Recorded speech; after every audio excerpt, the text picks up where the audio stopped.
chase the legend. The legend calls our name. We don't fear the darkness. We walk into the flame. Olympic Sasquatches beyond the trees, where the wild truth echoes on the mountain breeze. Hear the thunder roll. Something ancient's watching from the forest soul. We go beyond, beyond the fair, beyond the tracks that disappear, beyond the stories, beyond the sound. Olympic Sasquatches and beyond.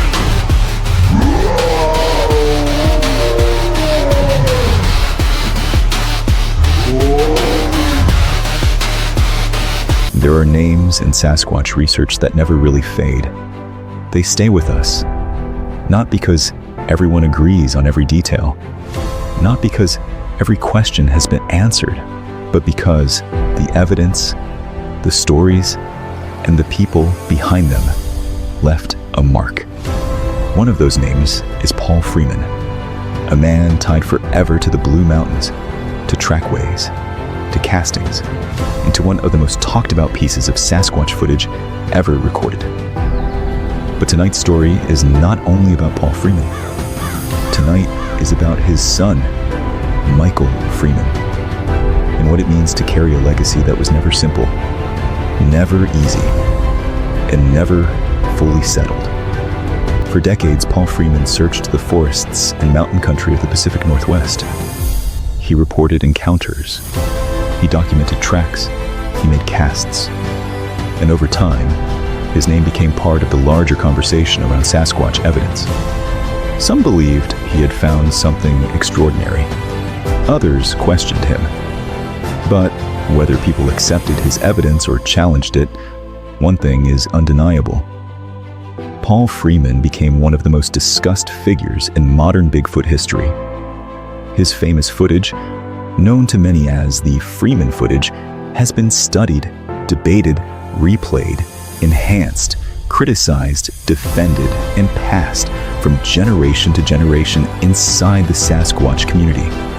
To some, it remains one of the most compelling pieces of Sasquatch video ever captured. To others, it remains a mystery that still demands answers. And that is where Michael Freeman enters the story. Not as someone trying to create a legend from scratch, but as a son trying to preserve what his father left behind. The files, the memories, the casts, the interviews, the stories from the field, the parts of Paul Freeman that the public never fully saw. When someone becomes known for one piece of footage, it is easy for the world to reduce their life to a single clip. A few seconds of video, a shaky frame, a figure moving through the trees. But Michael Freeman's work reminds us that there was more to his father than the footage. There was time in the field. There were years of searching. There were notebooks. There were conversations. There were claims. There were doubts. And there was a man who kept going, even when the subject made him controversial. That may be the real heart of this episode. Because preserving a legacy does not mean demanding that everyone believe. It means making sure the story is not lost. It means allowing the evidence to be seen. It means giving people the chance to hear from the family, not just from critics, clips, or rumors. The Sasquatch subject has always lived in tension between belief and skepticism, between eyewitness testimony and scientific demand, between what people say they saw and what the world is willing to accept. Paul Freeman lived in that tension, and Michael Freeman inherited it. Tonight, we are not here to tell you what you have to believe. We are here to listen, to understand the man behind the name, to understand the son carrying the story forward, and to ask what happens when a family legacy becomes part of something much bigger than one family. Here on Olympic Sasquatches and Beyond, we believe the best stories deserve patience. They deserve context. They deserve respect. And when we sit down with someone like Michael Freeman, we are not just talking about old footage. We are talking about the burden of memory, the weight of evidence, the responsibility of preserving history, and the question that still follows Paul Freeman's name all these years later. What did he really find out there? Tonight on Olympic Sasquatches and Beyond, we sit down with Michael Freeman, son of legendary Sasquatch researcher Paul Freeman. This is not just a conversation about old footage. It is a conversation about memory, about evidence, about controversy, and about a son determined to preserve his father's work before history turns it into rumor. For decades, the Freeman name has remained tied to the Blue Mountains, to unexplained tracks, to castings, and to one of the most debated pieces of Sasquatch footage ever recorded. But tonight, we go beyond the footage. We look at the man behind the camera, the family behind the legacy, and the story that continues to echo through the forests of the Pacific Northwest. This is Michael Freeman. This is the legacy of Paul Freeman. And this is Olympic Sasquatches and Beyond. Yeah, we're glad you could make it. We really appreciate it. It's good seeing you again. We met back in October for the first time in Yakima, and that was, a lot of Bigfoot at the Bigfoot conferences and stuff. I don't really listen to a lot of people's story. I know that sounds bad because a lot of the people I either know firsthand or have talked to so many times, but like when you did your presentation, I sat in there. I really enjoyed it, and I learned a lot more than I ever thought there was behind the story. And so when I heard what you were your presentation, everything, I was like, man, we got to have him come on because there's so much about this that everybody knows the famous video, and that's pretty much all that they stick to. They show the clip on like The Proof Is Out There and other shows, but you don't get to hear all the rest of it. And I think it's important to get that out there as well. Yeah, thank you. I appreciate that. That someone listens to the presentations. I'm guilty of that as well. I don't generally listen to a lot of people's presentations. Unless it's someone I've never heard before, or I'm super interested in. I always tried to listen to Meldrum's when I was at a conference, with him. But generally speaking, yeah, I don't pay a lot of attention to some of the stuff the other people do. So flattering that you actually took the time to set in and listen to mine. Thank you. Yeah, it was really interesting. I found it really intriguing, the history and everything, and. So you've pretty much grown up with Bigfoot in your life straight from the get-go. I guess this all started when you were like 5 years old for you?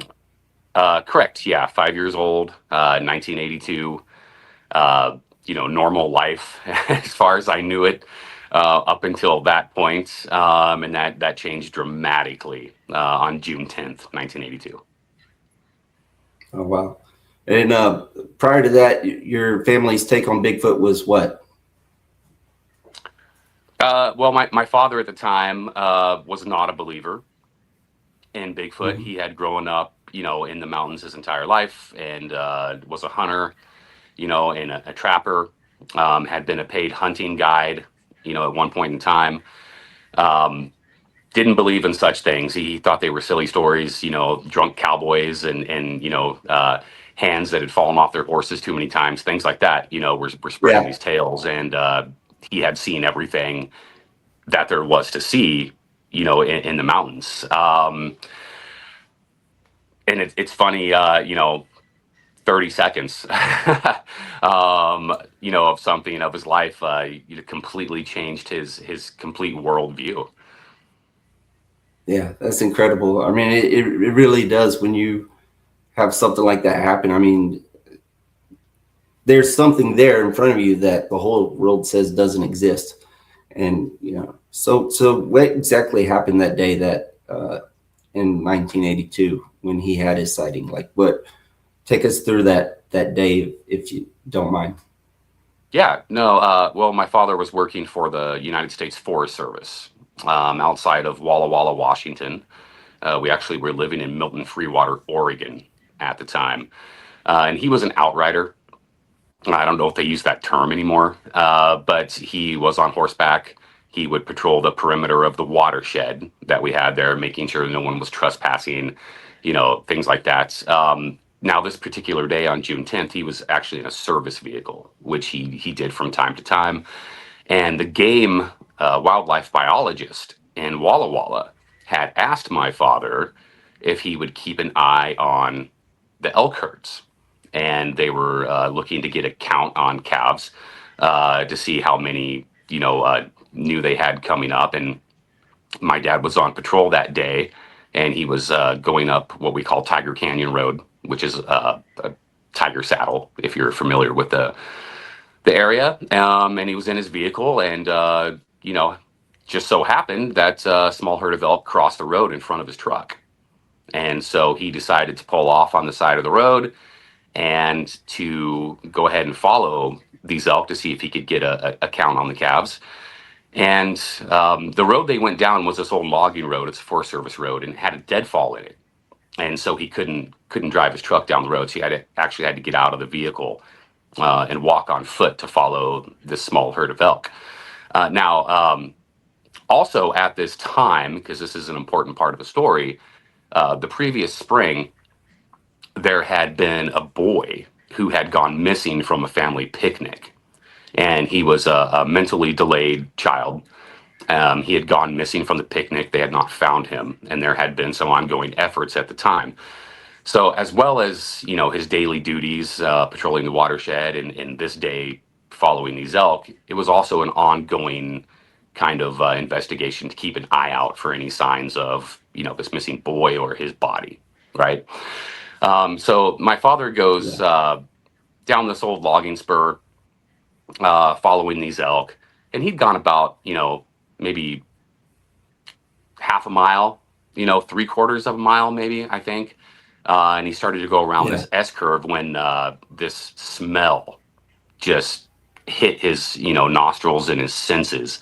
And he kind of acquainted it to like kind of a musky urine smell. And really strong, but not anything that was like super overpowering. Like I've heard him say, like, yeah, it might make some people want to gag, but it wasn't something that was super surprising to him, I guess. I mean, you find lots of things in the mountains, carcasses of animals, this, that, whatnot. He'd certainly been around things like that. But the first thought that my dad actually had was that, oh, I found that boy.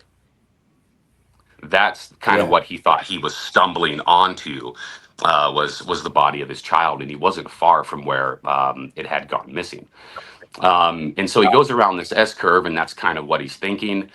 And he steps around the curb, and he kind of looks up, and on his right side, on this hill that had been clear cut, coming down this hill is this critter, is what he would call it, which steps off of a 10-foot embankment with one stride onto the road. Wow. And stops and turns and looks him directly in the eye. Wow. That's incredible. That's pretty incredible. Yeah. So he's seeing this, what's going on in his mind at the time. Did he tell you, like, what is he feeling? And well, I mean, obviously in shock, and his first thought, which I always think is interesting, is that, this obviously isn't a bear. This is nothing he's ever seen. And the first thought that he has is that this is a prehistoric man. And that's what he always kind of shuffled that into was, this isn't a gorilla, right? This isn't a bear. This is a prehistoric man. And that's what it reminded him of, was an 8-foot tall, completely hair covered prehistoric man. But he was close enough to it that he could see its ab muscles moving as it was breathing. And he describes that, and he could see the hair on the back of its shoulders, like its heckles, stand up like a dog would or a coyote when they get Oh, threatened. wow. And it actually, he could hear it breathing, and then it kind of made this low, like guttural growl towards him. And he just, a person that was, never scared of anything as far as the mountains go and hunting and those type of things, instantly Right. terrified, to the point where he started to backpedal because he was going to run away, you know.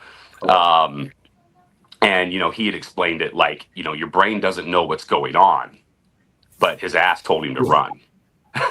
Right. Yeah. And as he's backpedaling, he actually hooked the heel of his boot on a rock, and he kind of went ass over tea kettle, and fell down in the middle of the road. And he had his keys for a service truck in his hand, and the keys went spilling out into the road. And he had to kind of crawl on his hands and knees to find these keys. And he grabbed the keys, and he looks up, and as he looks up, this thing is walking away, and it kind of goes down the road, and then it crosses back up onto the hillside, and he watched it walk for about 200 yards, and then disappear into a little grove of trees. But one of the really interesting details we get out of that particular interaction is that this 200-yard walk that he witnessed, not one time can he recall that it ever straightened out its knees. Its knees remained bent the whole time. It's something that he noticed and picked up on.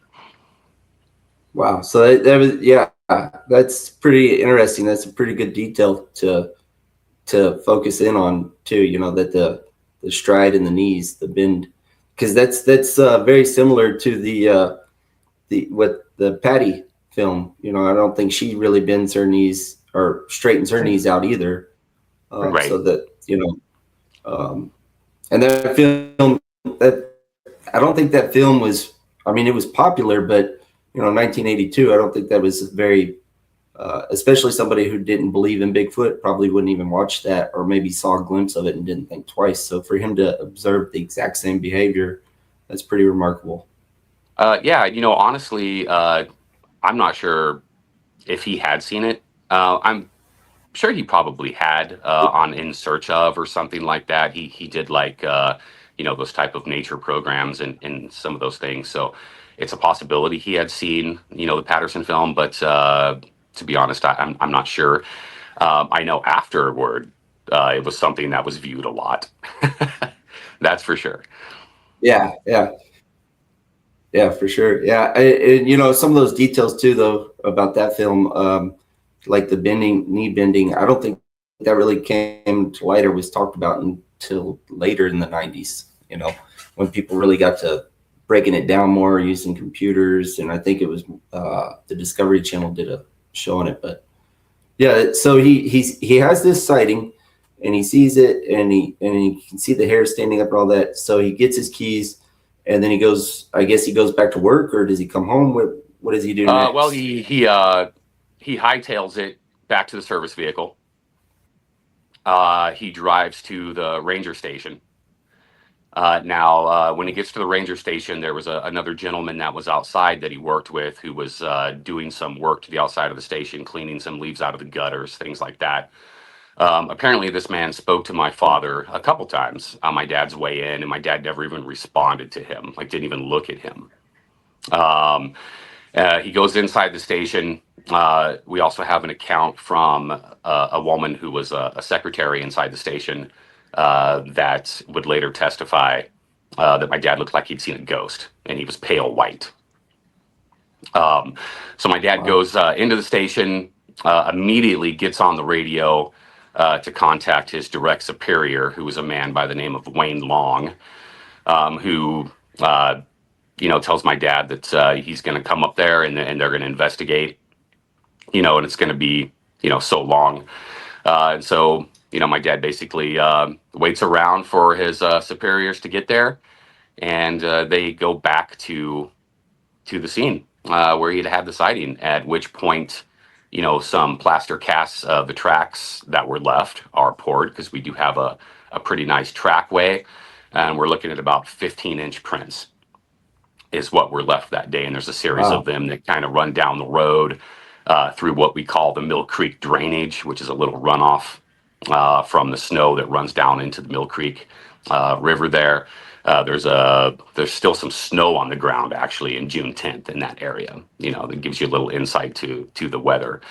But some casts were made. Wayne Long, his direct superior, would go on record saying that my father, at 265 pounds and 6'5", didn't even come close to producing the indention in the ground left by the footprints from this animal when they were walking around. Incredible. Wow. That's pretty cool. So his boss, you could say believed him from the get go, because I mean, he calls. No. Yeah, I mean, sort of. So, this is kind of where like some of the controversy starts in. And so there is a record of not necessarily believing, but supporting some of the things like, okay, this man didn't make the indention in the ground that whatever left these footprints did. And, he's a large individual. My father was a very large man, right? And they do make the plaster cast in some of these things. But, then what happens basically is, my dad's told not to talk about it. Okay. Like, this isn't, we don't go to the newspaper with these type of things. This is not what the Forest Service does. This is not, something that a government employee is going to do. And so he was basically told to keep kind of hush hush, and keep his mouth, quiet about this. Which, maybe he would have, I don't know. But, that was June 10th. And, the sighting is incredible and all that. But what would happen 6 days later is actually, more important to, Bigfoot history. Have you? Yeah. Wow. That's pretty cool. I'm not surprised that they told him to more or less keep his mouth shut. That seems to be a common, like I've talked to police officers and it's the same thing. But I kind of understand it a little bit, from a law enforcement aspect or any kind of agency, maybe the Forest Service that would work with law enforcement and help investigate stuff. I don't think that it's a bigger conspiracy thing. I think it's just that they don't want the attention or the scrutiny that comes with that kind of claim, right? Because then if somebody's making that claim, then you start digging into all kinds of other stuff. And if one T isn't crossed or one I isn't dotted, then, it could unravel the word. So, right. Yeah. That doesn't really surprise me that they came to him and told him to keep his mouth, So the situation kind of just grows from this point, and that was June 10th. Now, 6 days later, on June 16th, 1982, my father is out on patrol and he's with another ranger at that point in time. And this gentleman's name is Bill Epic. And they are at a place that we call the Elk Wallow, which is at the bottom of Low Canyon off of Low Ridge. And it's literally an elk wallow. That's why the area is, called that. Now my father's with Bill Epic and they're on patrol and they stumble across 40 odd footprints on this day. And so this is where the real kind of controversy starts and getting in trouble with the Forest Service and in some of these things. Now, they go and they report these footprints. And actually, as they're going back to the ranger station and they're on horseback this time, they come across more footprints that they had missed coming in to this area. Right. And they go and they report these footprints. And obviously the Forest Service at this point in time, they're like, okay, they're not like super stoked about this. And again, he's told to be quiet. But what the Forest Service does is they actually call in Professor Grover Krantz from Washington State University. And if you're familiar with Bigfoot, and everyone is familiar with Grover Krantz. Yeah. Now, there was a question you brought up into the intro, and I can answer that for you very simply. The June 16th, 1982 footprints at Elk Wallow were the first footprints ever found with dermal ridges. Very first. Yeah. I thought so. Okay. Yeah. And so, my father and Bill Epic are responsible, for that find. Now, what Grover Krantz does determine is that there's two different individuals with these footprints. The first individual is the same one that was sighted 6 days earlier on June 10th. The footprints match. He believes it's the same individual. The second set of footprints belongs to a different unseen individual, and those footprints, the unseen individual, are where we get the dermal ridges. That's also where we get the knuckle print that my dad is pretty famous for. Now, what the Forest Service does here, they're not super happy because the first thing my dad does at this point is he goes to the newspaper. Okay. Yeah. He reports the sighting. He reports the track find. He's got Bill Epic to back him up. Okay, this becomes a news story. And a lot of people don't know this next part. It's not something that is readily talked about, but I'm going to talk about it today. So what happens is the three major news networks, ABC, NBC, and CBS, get wind of the sighting. They get wind of the second track find. They get wind of the dermal ridges. And they want to do a national news story. And they want to come into the watershed to do this. Now, if you're familiar with watersheds, that's government land. And Yeah. civilians can't go in there. You can be arrested, actually, for going in there. And they want to come in and do a story on Bigfoot and a story on my dad, and they want access into the national watershed. And the Forest Service says no. And so the news networks, what they do is they actually find a judge and they file an injunction trying to get rights to go into the watershed. And what ends up happening is the judge that worked on this case basically gives the watershed an ultimatum. And, the Forest Service, he gives the Forest Service an ultimatum, and he tells them that they have 48 hours to prove by way of hoax that the footprints are not real, or they're going to allow the national news media access to the government watershed. And this is where a gentleman by the name of Joel Harden comes into the picture. And I don't know if you're familiar with who Joel Harden is, but he's a professional tracker. He wrote a book called Tracker. He's a government employee that worked for U.S. Border Patrol. So he's a man tracker. He also works for the government. And that's who the Forest Service brought in to examine these tracks to prove that they were not legitimate. So the national news media was not allowed to come into the watershed. And so Mr. Joel Harden shows up, pokes around, looks at some tracks, some broken twigs. There's some really interesting parts to this story, and says that these footprints are not of Bigfoot. Now, his reasoning for that is a little off. He doesn't think these are from Bigfoot because they have dermal ridges. And they are, in his own statements, dermal ridges are specific to human beings.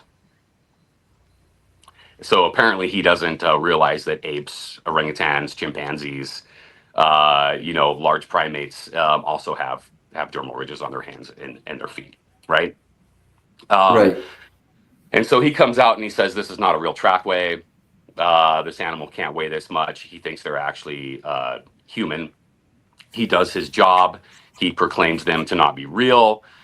He does exactly what he was brought in there for. The Forest Service gets their answer. These tracks aren't real. They're not Bigfoot tracks. The news media doesn't get to come in. My dad gets completely shut down. And then my dad gets accused of being an alcoholic. And my dad, he enjoyed a drink, but he was not an alcoholic. He gets accused of being drunk on the job. He gets drug tested. He gets demoted to a desk job and is no longer allowed to go out on patrol. Basically, he gets called a liar by the Forest Service in the local newspapers. Our home then is vandalized, and somebody spray painted like crazy and liar on our house. We had a window broken out. My brother, who's 16 years old at the time, is teased at school. My mother doesn't feel comfortable or safe anymore. And my father tells the Forest Service to stick it up their ass. And he quits his job. And my family packs up and we move back to Camas, Washington, which is where my mother was from. Wow, That's rough, man. That's unfortunate.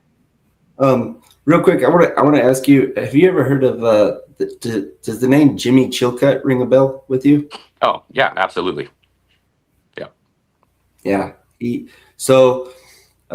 My connection to Jimmy is that my father was a lieutenant.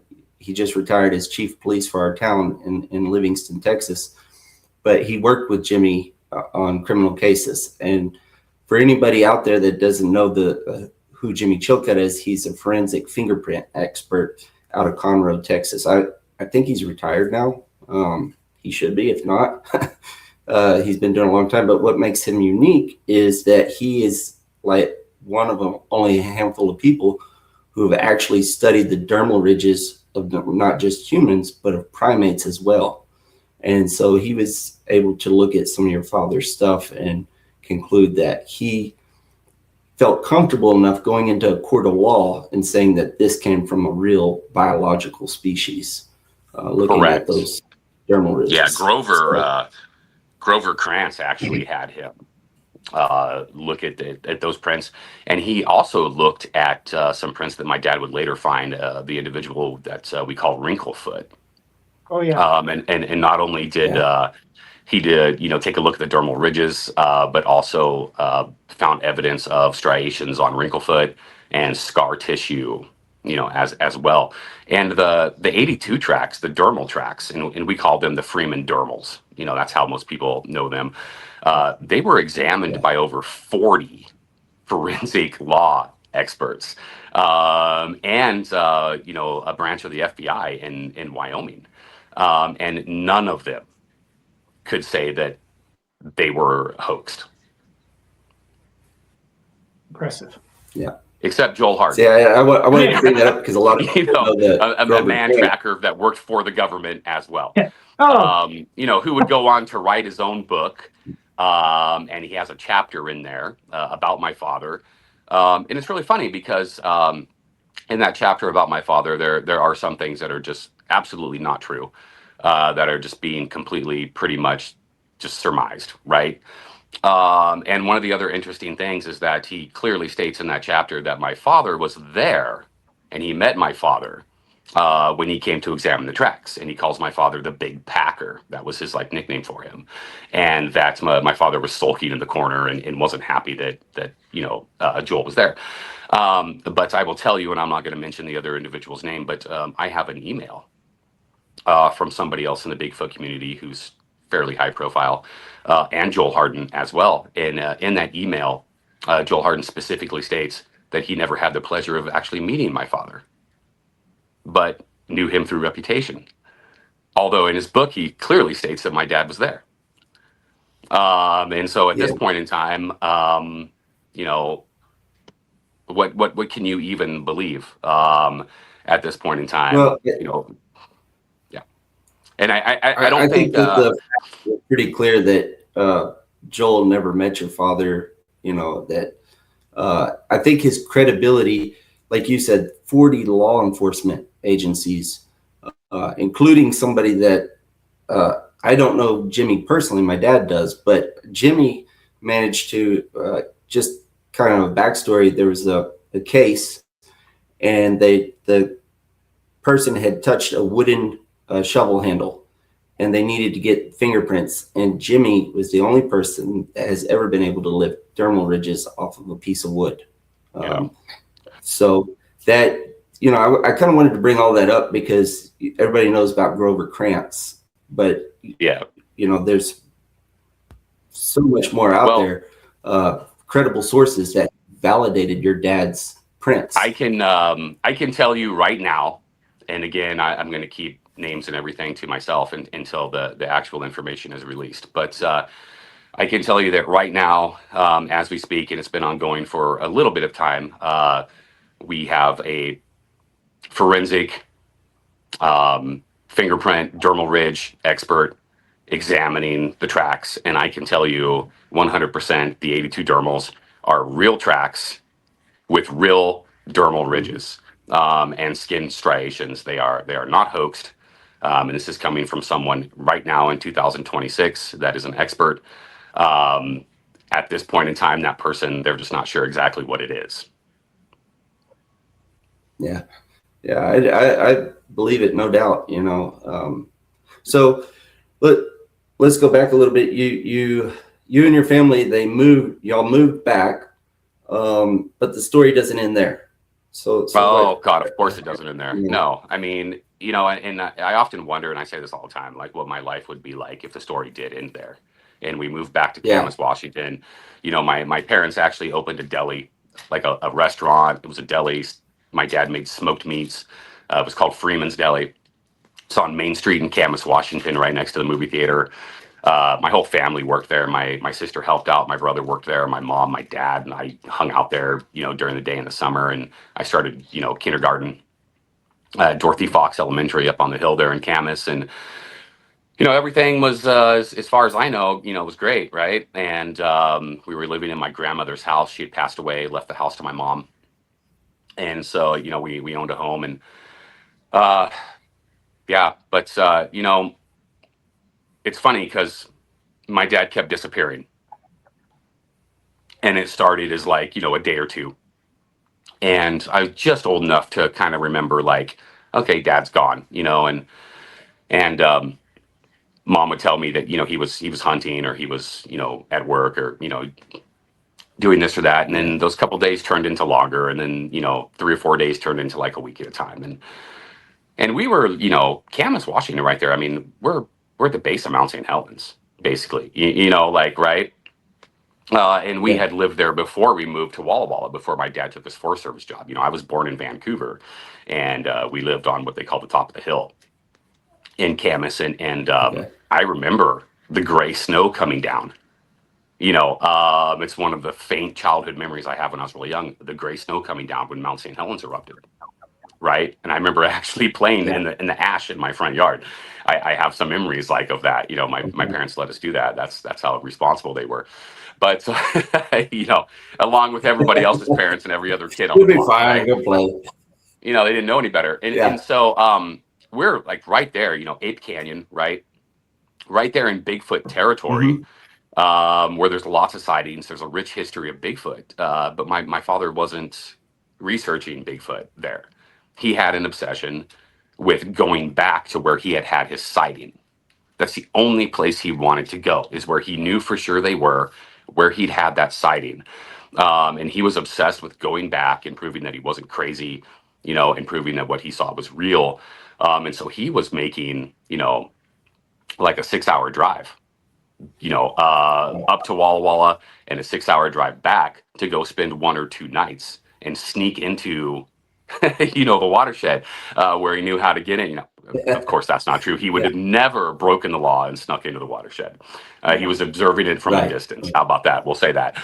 And you know, to try to get these things, and then he started taking my brother with him. And my brother started to go with my dad, and it was a financial burden. He wasn't at the restaurant anymore. My mother was basically running it. My brother was gone. He was going with him. And, you know, at this point in time, this is the hunting years is what I call it. Right. And this actually went on, you know, for about 3 years is how long this went on. And my dad was actively hunting. He was going to kill one. That was the solution. That's how he was going to prove it to the world. He was, in his own words, he was going to put it on a table. And, you know, long story short, because I like to ramble, you know, I'm kind of like the Trump of Bigfoot podcasts, right? I weave the stories in and out and kind of go off in my own direction a little bit. But long story short, it became too much of a burden. And my mother gave in, and we sold the house And my parents, in late summer 1986, moved back to Walla Walla, Okay. a place that he had been Wow. ostracized from, right? A place he'd been Yeah. blacklisted, he'd been ran off from, he'd been made fun of, he'd been called crazy. All these things, like all these reasons for him to never show his face again, ever. That's where he chose to go back to. But you know, my dad always says, like, and my wife, you know, we had our experience. She said, are you prepared to go forward and share it? And I think maybe your dad might have felt the same way. When you know the truth, it doesn't matter what other people think. You know, it doesn't matter. You know, of course, you want to prove it to the world, right? Because you want to show people that, you know, this really happened. But all the haters and stuff, you know, I don't know. I don't let it bother. And I think maybe that is, I feel like maybe that was maybe the your dad's take on it. Maybe he just didn't care about the haters and stuff, and that's why it wasn't a problem back. You know, like they talk about, well, I say they, and I mean just a few people in general. I have some good friends that will agree with me, and like there's like this curse that comes along with Bigfoot a little bit. Yeah. And you have to be careful of this curse, you know, and, you know, take what I'm saying however you want. But, you know, Renee DeHinden, for example, was a victim of this and completely left his entire family, right? His wife and kids and everything to pursue this. And, you know, the man never even had a sighting, right? But this curse will get you. And when I say it, you know, there's an obsession between my dad and Bigfoot. Like, I can't emphasize enough the word obsession. It was beyond everything else. It was more important than everything else. It was more important than any job he ever had. It was more important than any, you know, event, you know, that he was supposed to attend, or, you know, anything that he had said he was going to do. The pursuit of Bigfoot became everything. And when we moved back to, you know, Walla Walla, again, he was gone all the time. But now he didn't have to drive for 6 hours. You know, now he was spending days, Yeah. you know, at a time, sometimes a week at a time, you know, in the mountains, you know, and we didn't even know where it was, you know, and there were no cell phones at that time. So we had a CB radio in the house, and my dad had a CB in his truck, and he would park his truck and he would CB my mother, and he would tell her where his truck was. And, you know, if you don't hear from me in 6 days or whatever his time frame was at that time, well, you need to contact someone to come look for me, and you can start looking for me where my truck is parked. You know, and that's what we Yeah. lived with. Wow. Yeah. That's especially back then, no cell phones or anything like that. You know, like you said, you had the CB. So I know my wife, she's got the Life 360 thing on me every time. What are you doing at McDonald's? It's annoying, but Yeah. yeah. So I can only imagine what was going on when you don't know. Some of the detractors and some of the people, and especially some of the people that were around at that time, you know, the Four Horsemen, and, you know, Bob Titmus, you can group him in with them, and those kind of people that had questions about my father, and a lot of the questions about my dad is, well, he found too much evidence, he's too lucky, right? You know, and that's one of the things that gets thrown out there about him. But what they don't realize, you know, is that my dad was probably spending 200 to 250 days a year out of the 365 days in the mountains at some point in time. And the only time that he Yeah. wasn't in the mountains up there in the blues outside of Walla Walla was when literally it was inaccessible due to snow, you know, and he couldn't get up there. But my dad was there. He spent so much time. I don't know anyone else that's ever spent as much time as he has, you know, and too much evidence, you know, in the first place is just silly and ridiculous, because my dad had what I would call an active career, going out as much as he could for 15 years, right? Yeah. And we have about 45 footprint casts. Yeah. in 15 Wow. years. And we Wow. have just from June 10th, 1982, there's about 4 or 5 casts, and then the 16th with the dermals, we have 1, 2, 3, 4. We have 5 different casts from there. There's 11 of the 45 right there in the first week, right? And then Yeah. we have, during the course of this 15 years, multiple casts taken from trackways. So he was a kind of ahead of the curve, and he was casting 2, 3, 4, 5 casts at trackways. So, when you break it down, 45 casts over 15 years, that's what, 3 casts per year? Yeah.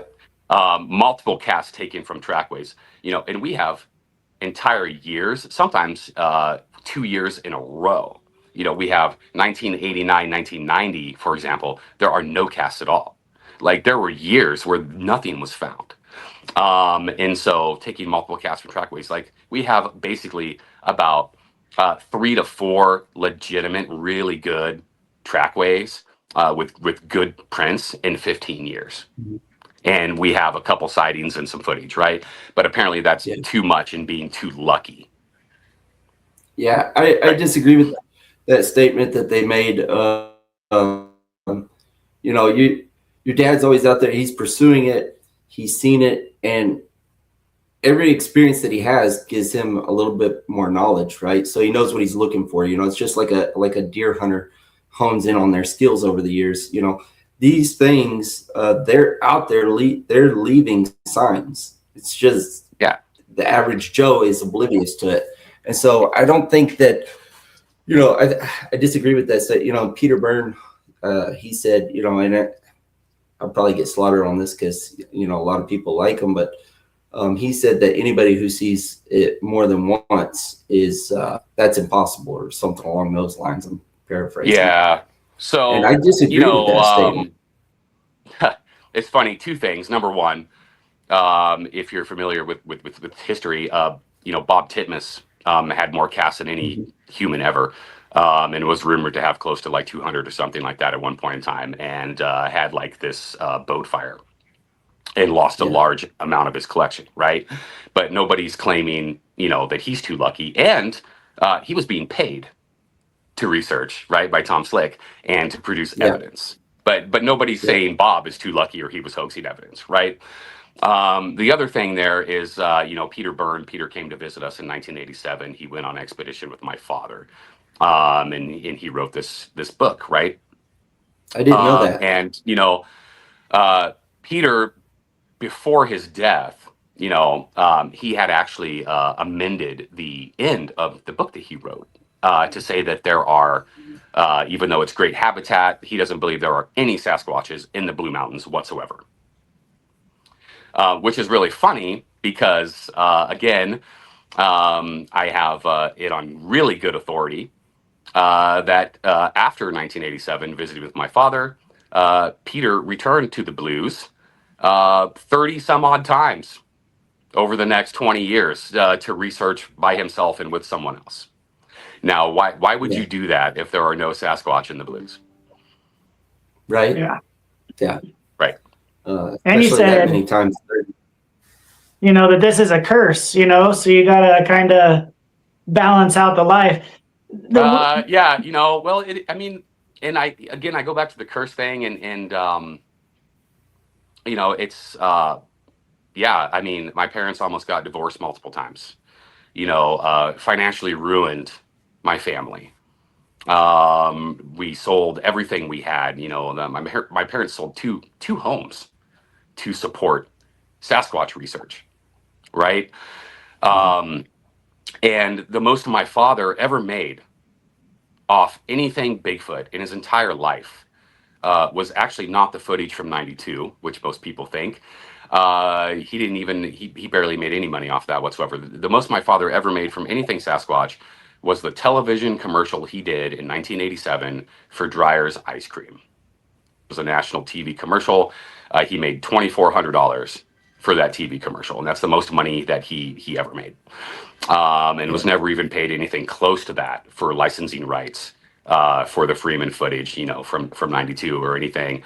I would say, in his entire life after 1982, my dad probably never even as a total came close to making not even $20,000, I don't think, off of Bigfoot related things or licensing or appearing on things or this or that, and it put us in a bad situation, to the point where my mother had always been a housewife and had raised the children, and in the early 90s actually had to go back to school and went to college and got herself a degree and actually had to get a job, and started working to support us because my father was too obsessed with this, and at the same time, of course, was on a serious health decline, and just everything was headed in the wrong direction. Yeah, for sure. Yeah. Wow. Yeah. That, it's, yeah, I don't know what to, I can imagine, especially back in those days, the financial strain. Yeah, So, and it's rough. But to me, like, growing up, of course, right? Like, I grew up in this since the time I was 5, and my brother was involved in this, and I was involved in this, and I've been out in the field, and I've researched, and I've seen prints, and I've made casts at famous trackways. I poured a cast of the 91 Creek Road, what they call the 7 Mile Trackway, and things like that, and I've had my own experiences, but my familiarity, my history growing up with Bigfoot is my father not being there, not knowing if he's alive or dead because we don't know where he is, not having any money because everything's being sunk into this, having my father be the town crazy person, being teased at school, my sister and I, when we moved back to Walla Walla, because my dad was like the crazy guy, to the point where when I was in 4th grade, a social worker came and pulled me out of the classroom to ask me questions about my dad and my family.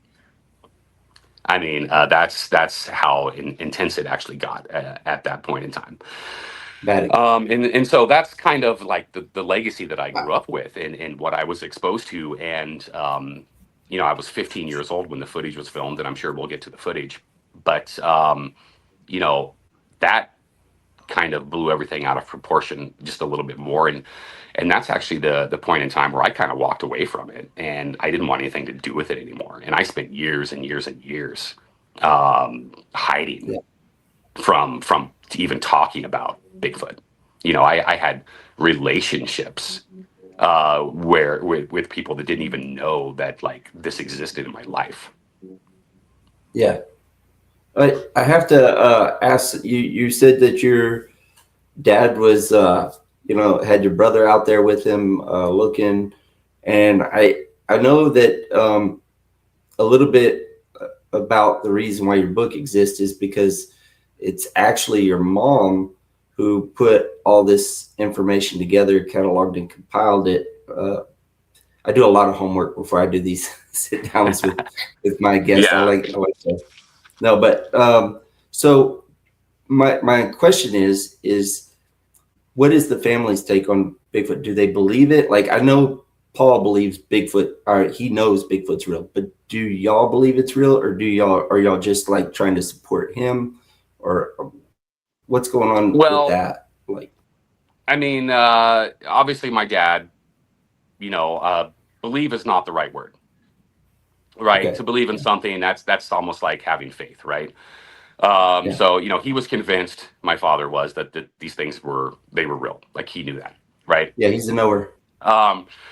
My brother has had a sighting. The pictures from 1988, October 5th, 1988, those photos were taken by my brother.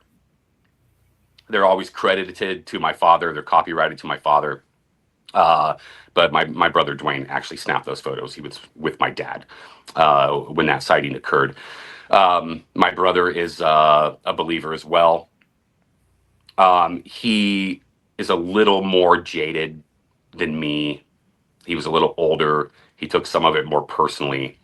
And late 80s, early 90s, he kind of, was getting out of it as well. And then again, after the footage kind of got to the point where, he had said, like, told my dad, I'm tired of talking to the newspaper. I'm tired Yeah. of Too people much. wanting to talk about this. I'm tired of being harassed by this, type of thing. And he kind of shut himself down and, walked away from it as well. As far as I know, my sister was a believer, and she's no longer with us, but I have no reason to think that she wasn't. Um, I don't have my mom's Sorry. opinion. Honestly, I don't know what my mom's opinion was. Now, I have to think, and my mother was a saint. Okay, don't get me wrong here, but I would have to think that she was a believer. Otherwise, I don't think she would have put up with this for as long as she did. And I don't think that she would have been the person that documented the evidence and cataloged it if she wasn't, unless she was literally the world's most supportive wife, that's ever existed, that was doing this for her husband, who was, financially and emotionally, draining, our family. But to your point, yeah, my mother is responsible for the data being preserved, all the dates, all the locations, everything like that being documented and written down, and photos being documented, and these things being put in place because my father was pretty much illiterate. He could barely read. He didn't finish like the 8th grade. He could write some, and as he got older, he got better about things. And I remember even being 3rd, 4th grade, like my dad would try to read books, or he would try to write something, and he would be asking me what these words in books were, and I would tell him what it was, and then he would, like, with a pencil in the book, write something underneath of it, or you know what I mean, or something like that. Yeah. And he got better as he got older. But we practically don't have any examples of my father's handwriting. We only have a few because he didn't write things. He didn't fill out job applications. My mother did that for him. Like, all those things, contracts, they're all in my mother's handwriting. Wow. And so, for these people, I guess I'm gonna get to a point here, that say, like, my dad was hoaxing this, right? And he hoaxed these tracks in '82, and he hoaxed these dermal ridges, and those tracks, by the way, also have mid-tarsal breaks in them, right? Which we didn't Yeah. even know about until Meldrum published his paper, right? Yep. Years and years and years later. Yep. So my father, who didn't finish the 8th grade, who can't read, can't write, is very street smart, right? And is a very good hunter and tracker, but is not an educated person. Apparently knows how to hoax a Bigfoot track with the exact anatomy in the exact right places that people didn't even know about yet, because he was that intelligent of a super genius that he was predicting the future and exactly what should be in these prints anatomically, morphology wise, right? I mean, how Yeah. idiotic is that? Yeah. Yeah. And that's what these really people is. these people that are saying he's a hoaxer, that's what they're saying. And it's the most ridiculous and idiotic thing. Sorry, guys, I'm getting aggressive, but it's the most ridiculous you're and good. idiotic thing that, like, I've ever heard. And I just look at these people and I'm like, what are you even, like, thinking, right? You know what I mean? Yeah. Like, some of these features in these prints, and we also have, features of the prints of that time that have like the dorsiflexion and toe splay, and there's things in these prints that they didn't even know existed. The issue with the people who want to just say, oh, it's a hoax, it's always so frustrating because they don't have to prove it. They can just say something and people take it at face value. But if you're going to make a claim that something didn't happen or something is hoaxed, you need to come with documentation. You need to come with facts, show how. And to my knowledge, nobody actually has done that. There's actually more documentation that shows that this is a credible event, or these events that occurred were credible. Like you said, the law enforcement, Jimmy Chilcutt, Grover Krantz, these dermal ridges. So yeah, the hoaxers, they're always going to be out there, and it's unfortunate because they don't ever have to prove. They can just say whatever, and there are people who will believe them. You know, it's unfortunate. Yeah, well, and people don't want to believe, and Yeah. part of the issue with my father, of course, was Rene DeHinden, right? And some of the Four Horsemen, outside of Krantz. Now, Krantz believed my dad. Krantz, kind of partially built his career, with, Bigfoot on my father and some of the 82 prints and the dermal ridges that Krantz discovered that was, in there. And Meldrum as well, and we'll get into that. But my father's pretty much responsible for Jeff Meldrum even being in the Bigfoot world. But Yeah. DeHinden, Titmus, John Green, Peter Byrne. And I'll say Peter Byrne, Bob Titmus, Rene DeHinden weren't necessarily fond of my father, right? And there was some angst, then there was some jealousy there, and at that point in time, everybody seemed to They, think like Bigfoot was like the they, golden goose egg, right? And whoever yeah. found the golden goose egg was going to be the man. And here comes my dad, and maybe he's a better tracker than they are. Maybe certainly better than DeHinden or John Green. Maybe not Titmus. I don't know. He was a good tracker, but and my dad is in a hotbed, and he's at a place that there's activity, and he's finding things, and he gets this national TV commercial and things like that. And there was a lot Well, of, I think, jealousy, and there was a lot of rumors that were spread, and, things like they, that. And I have it on decent authority as well, that when Joel Harden came to look at the tracks when the Forest Service brought him in, that he spoke to Rene DeHinden before he looked at them. And Rene told him that they were fake. wow. Yeah. You know, it's And not so he's surprising already, that it's not surprising that they didn't care for your father too much, especially with the success that he was having when they were backed by a millionaire, having all this yeah, money pumped right. to them. Yeah. They had basically a blank check to go look for Bigfoot. And here your father is, struggling financially, and he's finding stuff that they're not. And so these guys didn't even get along with each other, though. Let's be honest. I mean, they fought and bickered amongst themselves, and that's ultimately why they broke up. They didn't get along with each other. The only two guys that really got along were John Green and Bob Titmus. They were kind of bendy, Yeah. right? And they really got along well together. The rest of them, they just kind of devoured themselves, a little bit. But and there's like the 1989 conference in Pullman, Washington, and I don't know if you guys have ever seen the footage, but Rene DeHinden's in the crowd and he's cussing at my dad and using the F word and calling my dad, an effing liar and go home, and he's yelling it. And I was there, right? Like I'm 12 years old, and like this is like, I'm there at this and all these things. But I challenge you, out of all this and these things that were said, and Bob Titmus kind of went on record saying that he would have believed my dad if the only thing he ever found was the 82 prints. But since he found stuff after that, it made Bob Titmus like concerned. A guy that is being paid to do this and has 200 casts, right?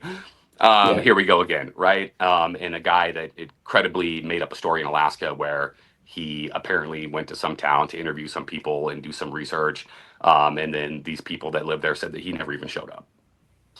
Right, even though there was a whole like article like written about, okay, so, and sorry, I'm not bad mouthing anyone. There's like an entire chapter in the book I wrote that was actually cut out of the book, that basically kind of detailed how I felt about all these people, and it was taken out of the book because I didn't want to cause any controversy or hard feelings, or anything like that, and so it's something that was removed. But I challenge you, to my father's credit, he never said a single negative thing about any of these people ever.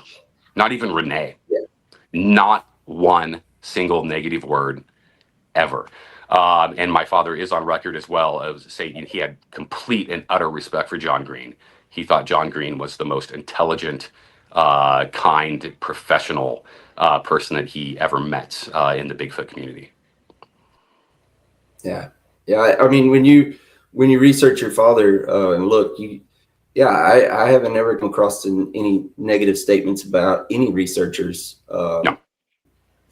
I can't find anything, really, now that you say it. I didn't think about that, but that does lend to his credibility, his character, Yeah, as to who he he was was bad as a mouthed. You person. know, he was called a hoaxer, and he was called a liar, and he was called a fraud, and he was called all these things. Yeah, he had every Uh, reason to come out swinging, but he he had didn't. every reason to come out swinging.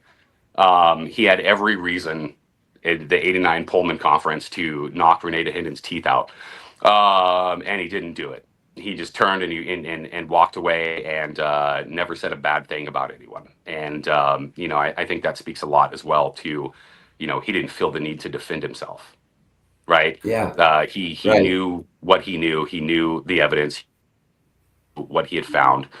He knew what he saw, and you know, if you didn't believe him, well, okay, you know, Yeah, he didn't care. Yeah, yeah, yeah. So, yeah, it goes back to, you know, when you know the truth, it doesn't matter. You know, it doesn't matter. right. Yeah, So going back, we talked about some of the early stuff, the Mill Creek stuff. That's the 7 mile track. Can you kind of take us down yeah. that That road? was January 14th, 1991. A Okay. really famous trackway, and more people should know about it. I mean, it's my dad would say that it's the most like impressive thing that he's ever seen. And this is over the footage, even if that tells you something. But so Yeah. January 14th, 1991, my mother and father are having breakfast at the Flying J restaurant outside of town in Walla Walla. My brother worked there actually at the time. He was, you know, kind of a line cook there at the restaurant. They overheard these two gentlemen talking about some bear tracks off a 7 mile bridge, which runs off of Mill Creek Road, and there's a 7 mile road right there as well. Um, and my dad kind of thought it was a little funny and asked them if they where the location was, and they told my dad, and he called Wes Summerlin on the phone, and you know was like, well, it's a little early for bear, and you know Wes kind of was like, yeah, maybe, you know, but it hadn't been a super bad winter, Mhm. and so maybe they are coming out of hibernation, and you can actually check the weather data. I did I did a presentation on this at the North American Bigfoot Center, and there was a gentleman that's a weather expert that was there, and he had his computer and he was checking weather data, and he confirmed everything and all of this, and that yeah, this warm spell came through about a week before the 14th, and like all this stuff, and like it's a possibility, you know, the snow had melted off a little bit from the fields, but so my dad, you know, Wes was like, well, let's go check it out anyway. And so my dad went over and he picked up Wes Summerlin, and then they went and got Vance Orchard, who was a journalist and author from Walla Walla there, and he wrote Bigfoot of the Blues, if you're familiar with that. And they went to check these bear prints out. Now, what's really interesting about this is as soon as they got out of the vehicle and found where the prints were, Wes immediately recognizes these tracks as tracks that he has seen before. And this is an individual that he calls Big Jim. And so he's kind of familiar with this individual. It's someone that's been seen before and has been cast. And Big Jim is a very important individual moving forward as well. Because we do find out later that it's not exactly a Big Jim. But Right. anyway, you know, to make a long story short, what we ended up having here is Grover Krantz called in a gentleman by the name of Greg May, who was a professional tracker, former Army Special Forces, and a survivalist instructor at Washington State University. And he came in and he tracked these footprints for what he estimates to be between somewhere between 6 to 8 miles of trackway that's unbroken, that ran Wow. across multiple wheat fields, over multiple barbed wire fences, down through a river, back across, and eventually up into rocky terrain. Now, the only reason that he quit was due to weather, because the weather was starting to turn bad and get really windy, and it was thunderstorming was coming in. And he had traveled quite a distance at this time, and he was starting to get a little antsy and fearful. And so he quit tracking these at somewhere between 6 to 8 miles. And based on stride length that we have over the course of this distance, it's estimated also as well that there were 10,000 individual footprints left at this site. It's the longest trackway Wow. that's ever been found, ever. Wow. So 10,000 footprints, we call it 7 miles. 7 miles of footprints, a 7 mile tracks. Also happens to be by 7 Mile Bridge and 7 Mile Road. So that's kind of a strange coincidence. But 7 miles of footprints, 10,000 tracks, Yeah. without any human interference, without a single human footprint coming in or out of this. Now, one of my favorite details, and I believe this is Mark Mercell's favorite detail as well, and he was there when I gave the presentation specifically on this trackway at the NABC, is that somewhere along this way, a little bit in to this trackway, there's this orchard, and it's an apple orchard. And there were apples on the ground that were partially eaten. And these apples were fermented due to it being January 14th and coming out of winter. And Greg May would state in his field report that this whatever individual left these tracks had a clear line of sight to what destination they were headed. Everything was headed in a straight line. There was a clear line of sight to their destination until shortly after they had made a stop at this apple orchard, and these prints were left going all over the place. And after they had left this apple orchard, that clear line of sight now becomes this disheveled pathway of tracks that are going one direction and then the other and then back and then someplace else, and then sometimes later, regains somewhat of a clear line of sight. And so this thing literally got drunk eating fermented fruit. And we have that on record by a professional tracker who has documented this. It's not uncommon for, bears will do that, as well. But it's a cool little detail, to this. And again, here we go again. I'm gonna defend my father, who at this time in 1991 had already had multiple foot surgeries, was walking with a cane. We have Dar Addington on record because she came there, with him to check the site out, that he could barely walk, 100 yards without having to sit down and rest or his foot being in pain. Someone went 7 miles, right? Making fake tracks, stomping in partially frozen ground, right? Are you kidding me? Okay. No. Certainly not my father, who was physically not capable of doing it. But someone did this. They didn't leave any human trace whatsoever. Not only did they do that, but they had the wherewithal to come up with this great idea that they were going to fake going to this orchard and eating fermented fruit, and fake being kind of punch drunk for a little bit, and then continuing and going on and doing all this, so much so that they could fool, this professional tracker, special forces, survival instructor. Come on, man. Are you kidding me?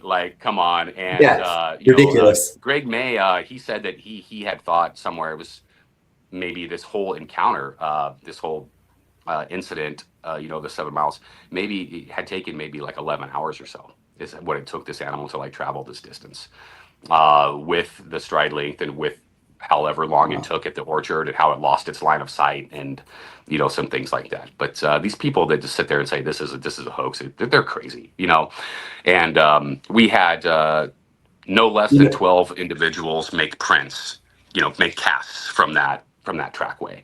John Green and Bob Titmus came to see that trackway again. Where I poured my first cast ever was that trackway. So one of the casts that Cliff Berrickman has at the North American Bigfoot Center is one that I poured from that trackway. Wow. So, and I would have been 14 years old. Yeah. That's really cool. Yeah, one thing you were saying earlier too was it doesn't really matter how much one person has compared to the next person. They're always going to just not believe. You could be accidentally coming across Sasquatch and they're like, oh, well, you weren't looking for it. It can't be true. Or you spend your whole career, 15 years looking for it. You find it and they're like, oh, but you found it because you were looking for it. Can't be true. Right. Yeah. I mean, yeah,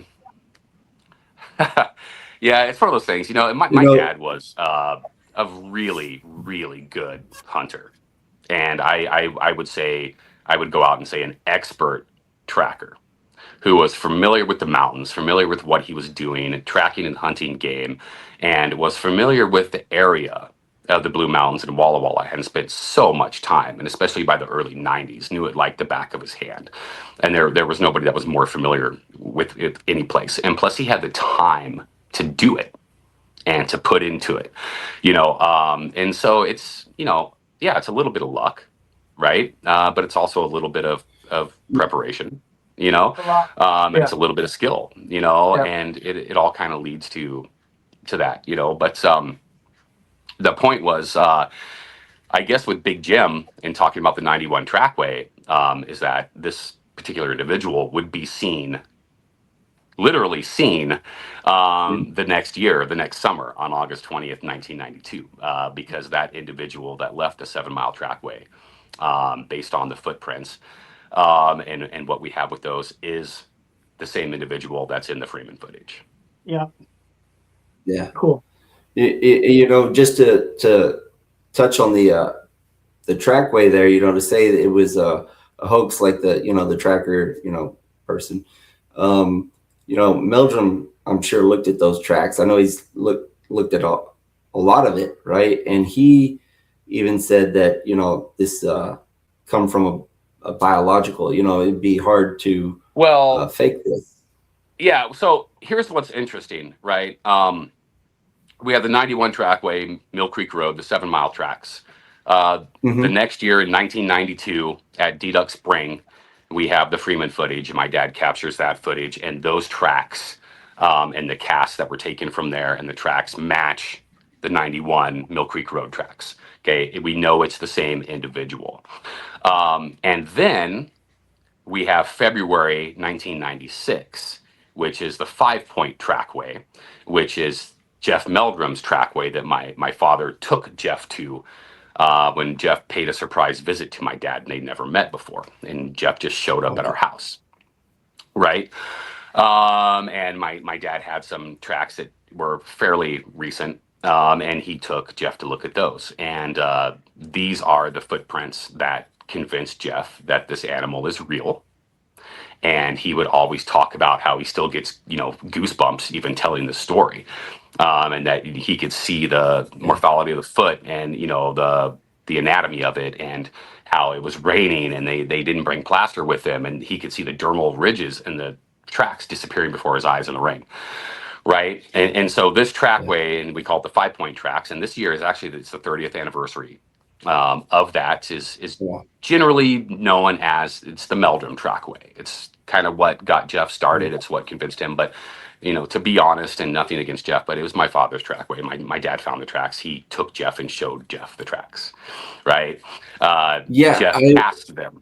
Now what's interesting about these is this is also, it's the same animal in the footage, and the same animal that was in 1991 Mill Creek Road. It's all the same individual, all within a 5-mile radius of each other, basically, as far as location goes. Yeah.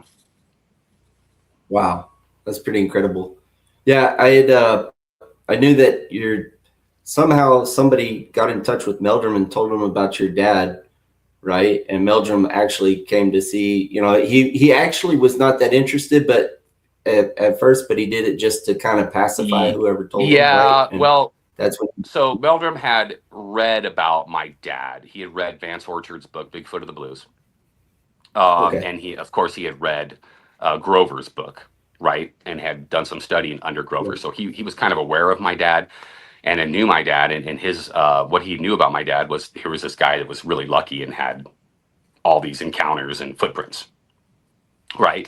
Basically. And so Jeff and his brother Mike drove up to Pullman, Washington, and they went to visit Grover Krantz in his lab at the Washington State University. And coming back on the way home, Jeff just kind of decided, because they had been looking at some casts and stuff in Grover's lab, that he was going to pay this unannounced visit to my father. And although Jeff has never, it's funny, I still talking about him like he's here. Jeff had never, I've known Jeff since I was, 17 years old. And I'm almost 50, so a long time. I've known Jeff longer than most people in the Bigfoot world. So forgive me. But so on their way back, Jeff just decided that they were just going to pay this visit to my dad. And like I said, Jeff never admitted it to me, but I kind of feel like he had the idea that he was going to bust this hoaxer. He was going to knock on the Okay. door. He was going to surprise my dad. He was going to catch him off guard. And some way, somehow, he was going to like shed light on this whole thing and how these tracks were coming. And, my dad opened the door and invited him in. Was very nice. They sat down. He met my mother. I didn't meet Jeff that particular day. I was home. I was in the back bedroom. I had just gotten surgery. I had an 18-inch titanium rod put in my leg. I broke my tibia fibula, snapped it in half.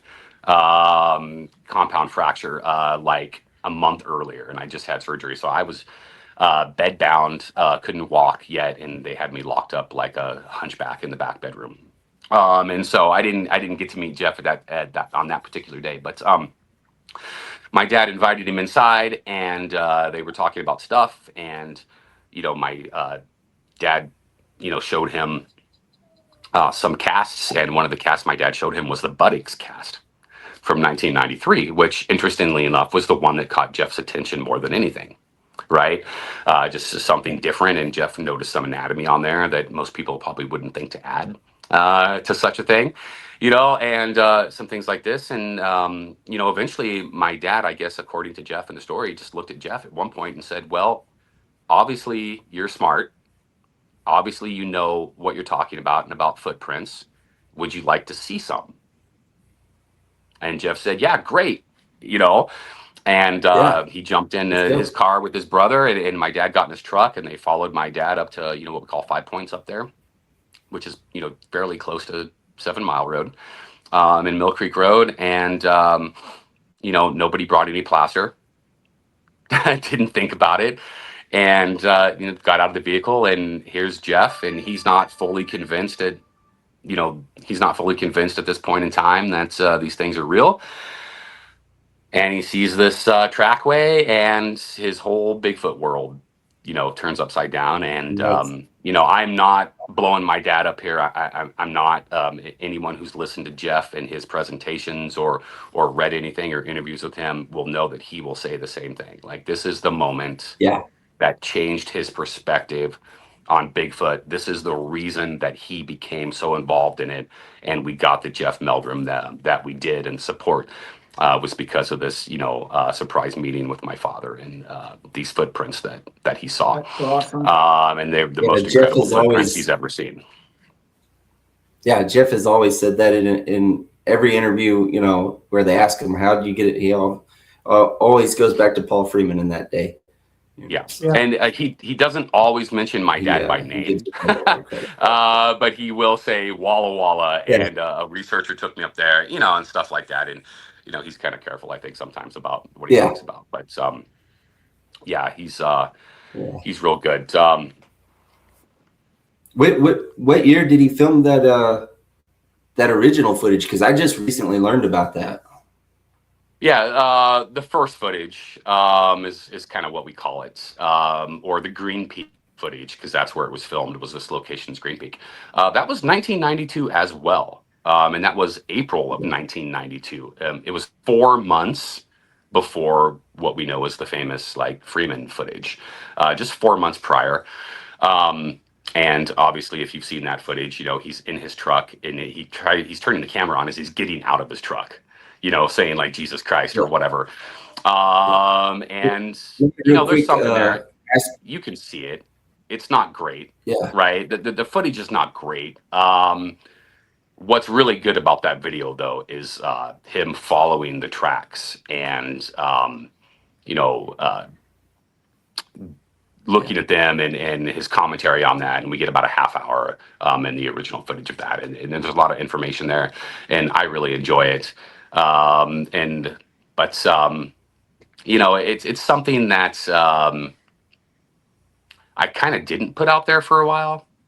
It hit the local news briefly, kind of, when it was taken, and they kind of pushed it aside, and I've kind of pushed it aside my whole life, and it's not something I put out there. And I am kind of a hypocrite in a way, because I've spent a lot of this interview saying, it doesn't matter. right? And these people, they think this Yeah. and they think that. But one of the reasons I never really put it out there, and I even debated putting it in my book, is it kind of leads into that like too much, too lucky thing, right? And it's not something that I Yeah. wanted to support, and I didn't want to be a part of. But then I'll watch my language here, but I talked to Doug Hychek, and I had a conversation with myself. And in the long run, I just went, you know what, F it, I don't care. It's important, and I'm not going to Yeah. hide any evidence. And this is something that he filmed, and if people haven't seen it, they need to see it. And I don't care what people think, or if they think he's too lucky. Like, it doesn't bother me. And so I did end up putting it in my book and kind of having it re-released, I guess you could say. So it's a little more available now for people to see. Yeah. Yeah. So he has this this first footage that he filmed, the original. What was he doing that day? Was he actually just up there looking, or was he just going? I mean, what did he have a set of tracks that he was going up there to look at, or how did that? He didn't. all come about? No, he was mushroom hunting that day. In April, as was when the mushrooms, the morels start popping up there. Like late April, early May, and this was April 20th. And it's funny because the Freeman footage was August 20th, so it's like on the 20th, 4 months earlier. Weird how things work, right? Patty was filmed on the 20th, right? Maybe it's a simulation, man. Maybe we're all living in a simulation after all, right? With these repeating patterns. But no, he was up there mushroom hunting, and at this point in time, he was carrying the video camera everywhere he went. And it's something that was given to him by my mother's brother. So my uncle Larry gave my dad this secondhand video camera, and it was 8mm digital magnetic tape, right? It's crap. But my dad was carrying it everywhere, and he wasn't actively on person carrying his rifle anymore. It was in his pickup, but he wasn't packing it around loaded to shoot one of these. At this point in time, he'd kind of had a change of heart a little bit, given up on that, and part of that had to do with Wes Summerlin as well, who had suggested to my dad that maybe he would have better luck if he didn't pack a firearm, right? Yeah. So my dad was carrying the camera with him. This thing just crossed the road in front of him, and he didn't zoom in, right? He was too excited. Mistakes were made. If you've seen it, you'll know enough to say that, like, okay, something's there, but it's not a good. Not good. It's one of those. Yeah, it's not a good, but the thing that really stands out to me is his reaction to it. Like, yes, you see something, right? You can't really make out any definition, but his reaction, he slams on the brakes and he's getting his camera, and you can tell he's amped. He's excited about what he's seeing. More amped. It doesn't right? sound more amped than. God damn, there it is.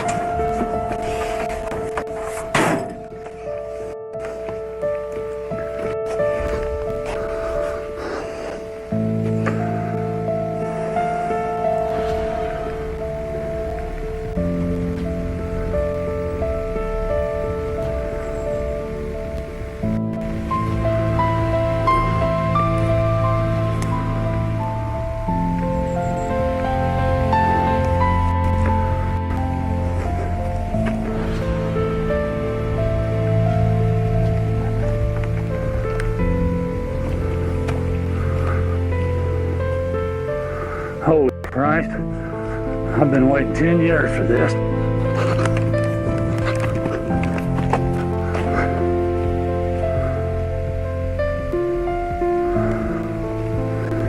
Bitch. That's it for sure.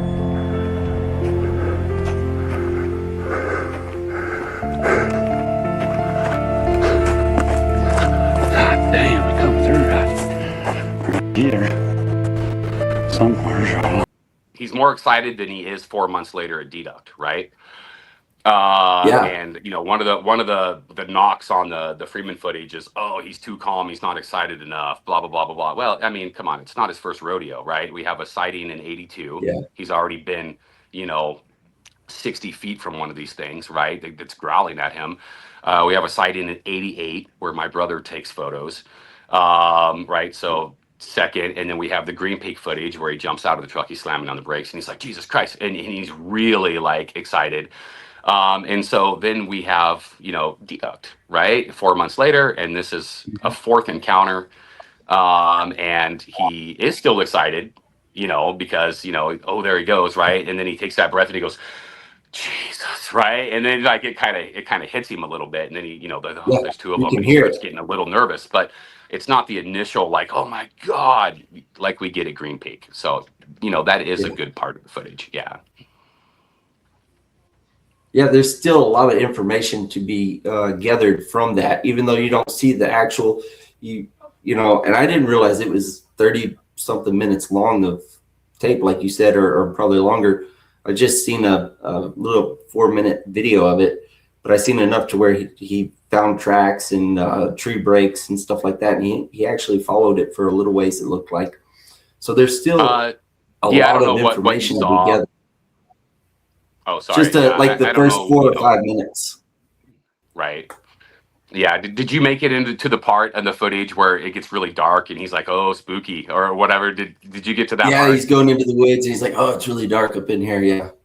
Yeah, he doesn't like. You can tell he doesn't want to like go in there. Yeah, Mhm. and then there's quite a bit after that, and the full thing as it plays out, like he ends up following it like into the watershed, Oh, wow. and through like some broken fence line and stuff like that, and then you can hear him say on camera like, "Yeah, can't go any further. That's the watershed. I'm not Yeah. allowed to go in there. I better turn the camera off now," or something like that.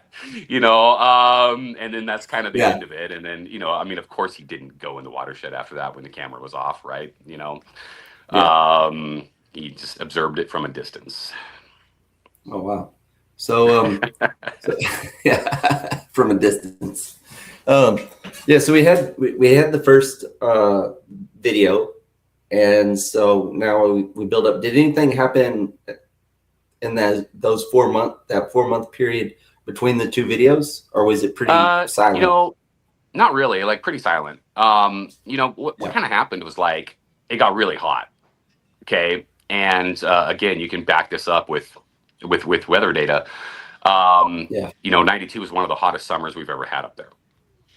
And one of the driest ones. And so, 4 months in between, not much really happens. But as you know, if you've seen me present or if you've read my book or, seen me on other podcasts or whatever, like, my dad had been documenting on this map for 10 years.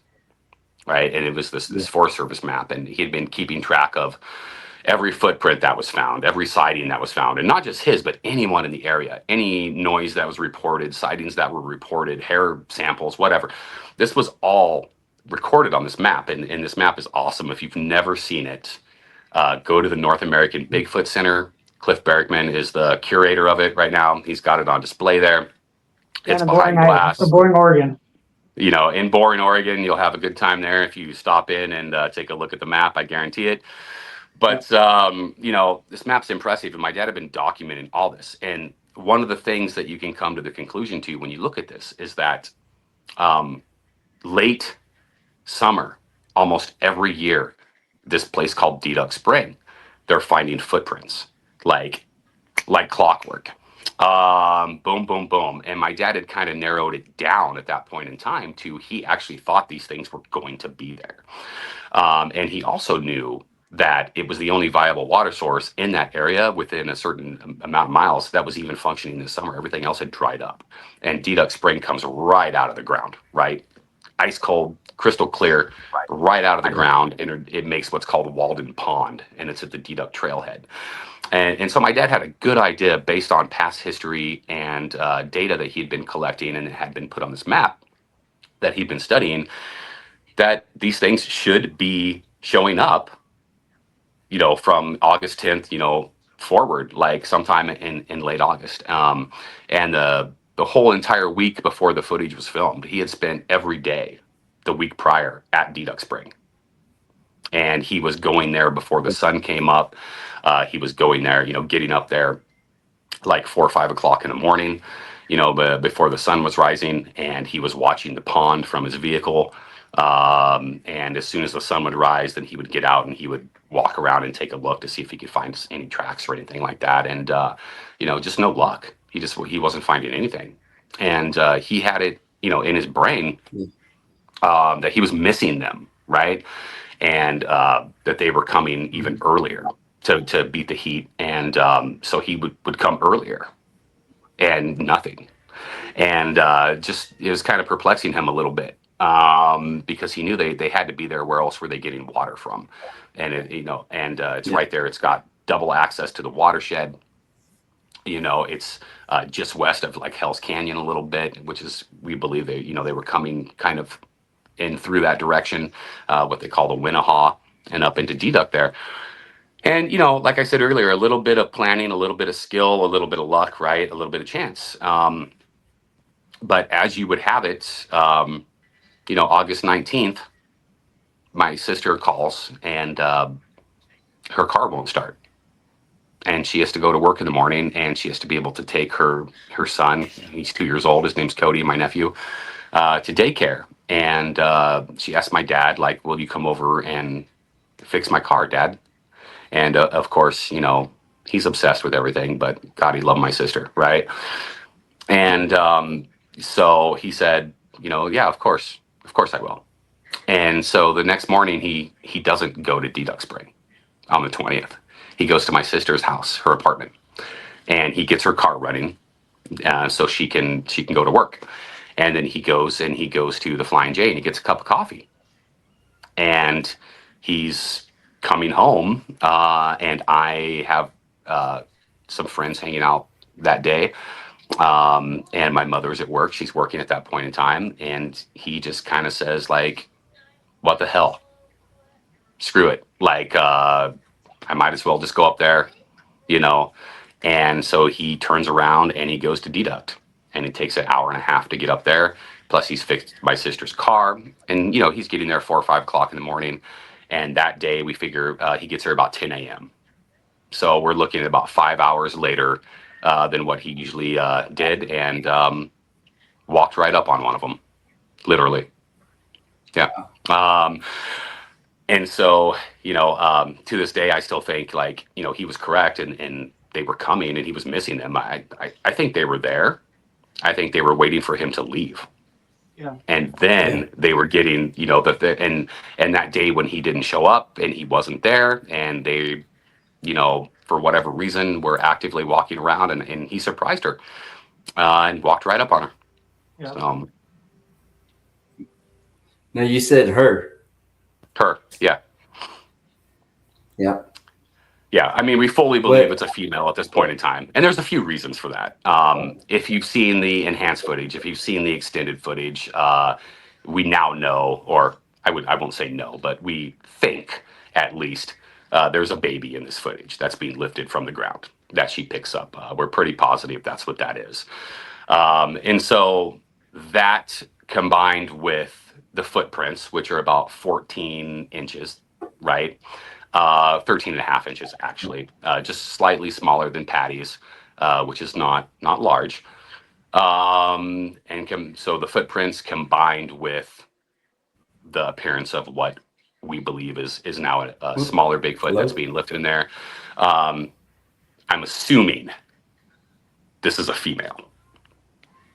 Also, based on the footage itself, she seems to have a very large protruding midsection, very, very thick. It looks like she is probably pregnant or very recently postpartum. She doesn't have breasts, right? They don't look like Patty, right? Who's large breasted. Yeah. But if you're familiar with gorillas and orangutans and chimps, they don't show breasts either unless they are actively breastfeeding. And that's the only time they develop breasts.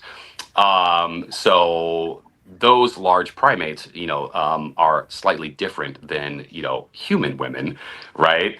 If you're large-breasted, you're large-breasted. Right. But in other large primates, they don't develop, they don't show unless you are actively producing milk and you're actively in breastfeeding. And so if she wasn't at the time, even though she does look to be pregnant or postpartum, but if she wasn't at the time, she wouldn't have breasts to display. And neither would any other female that you see, unless they were engaged in that. If these are, a higher primate somewhere along the lines in relation to what we're familiar with, and they may not be, right? Because we don't know what they are. And so I'm just, saying a bunch of stuff that I don't really know anything about right now. Just these things I believe, right? I don't really know Gotcha. anything except that I am smart enough to know that I don't know anything, Yeah. right? And what you've witnessed. I'm just a guy with an opinion, and it could be correct and it could Well, be wrong. But based on a couple of factors, we believe it is a female, and so that's where the name Big Jill comes in. So Vance Orchard, or not Vance, but Wes Summerlin referred to this as Big Jim. I have kind of renamed this individual Big Jill because of this belief that we do think it is a female. Yeah. Yeah, I have to agree. I saw the enhanced, and it's not, people said a baby, and I was like, I don't, but it's towards the end of the film where she picks it up, or what appears to be a baby at the very end. If you're looking for it at the beginning, like I always was, you wouldn't see it.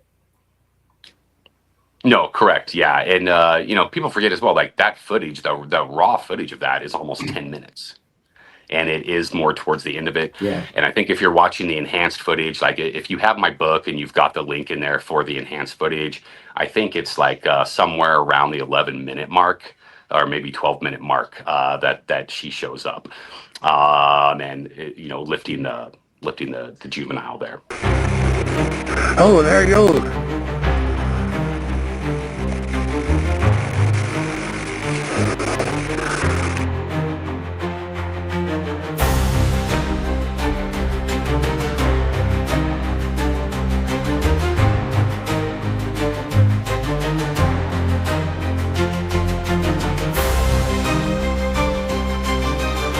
But I mean, you can clearly see it has articulating legs and feet. It's lifted and the legs are moving. And you can also clearly see that it has a head.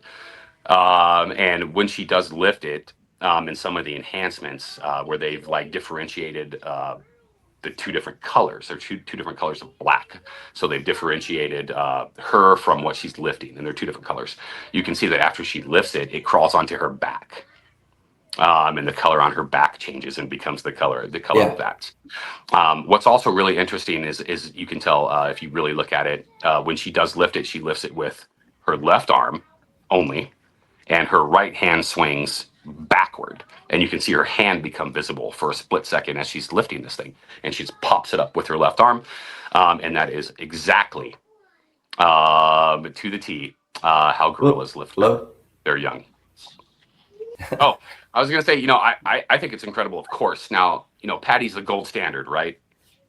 Of course, because Patty just looks so great in that 16 millimeter. It's movie quality, right? Because of the film. Right.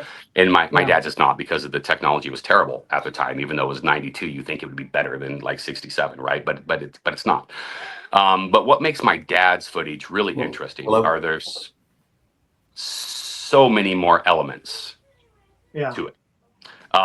You have her appearing on the footage. You have what we call the tree hide, where she actually disappears kind of behind a tree, and you can't see her at all. She's camouflaging. Or in front of the tree.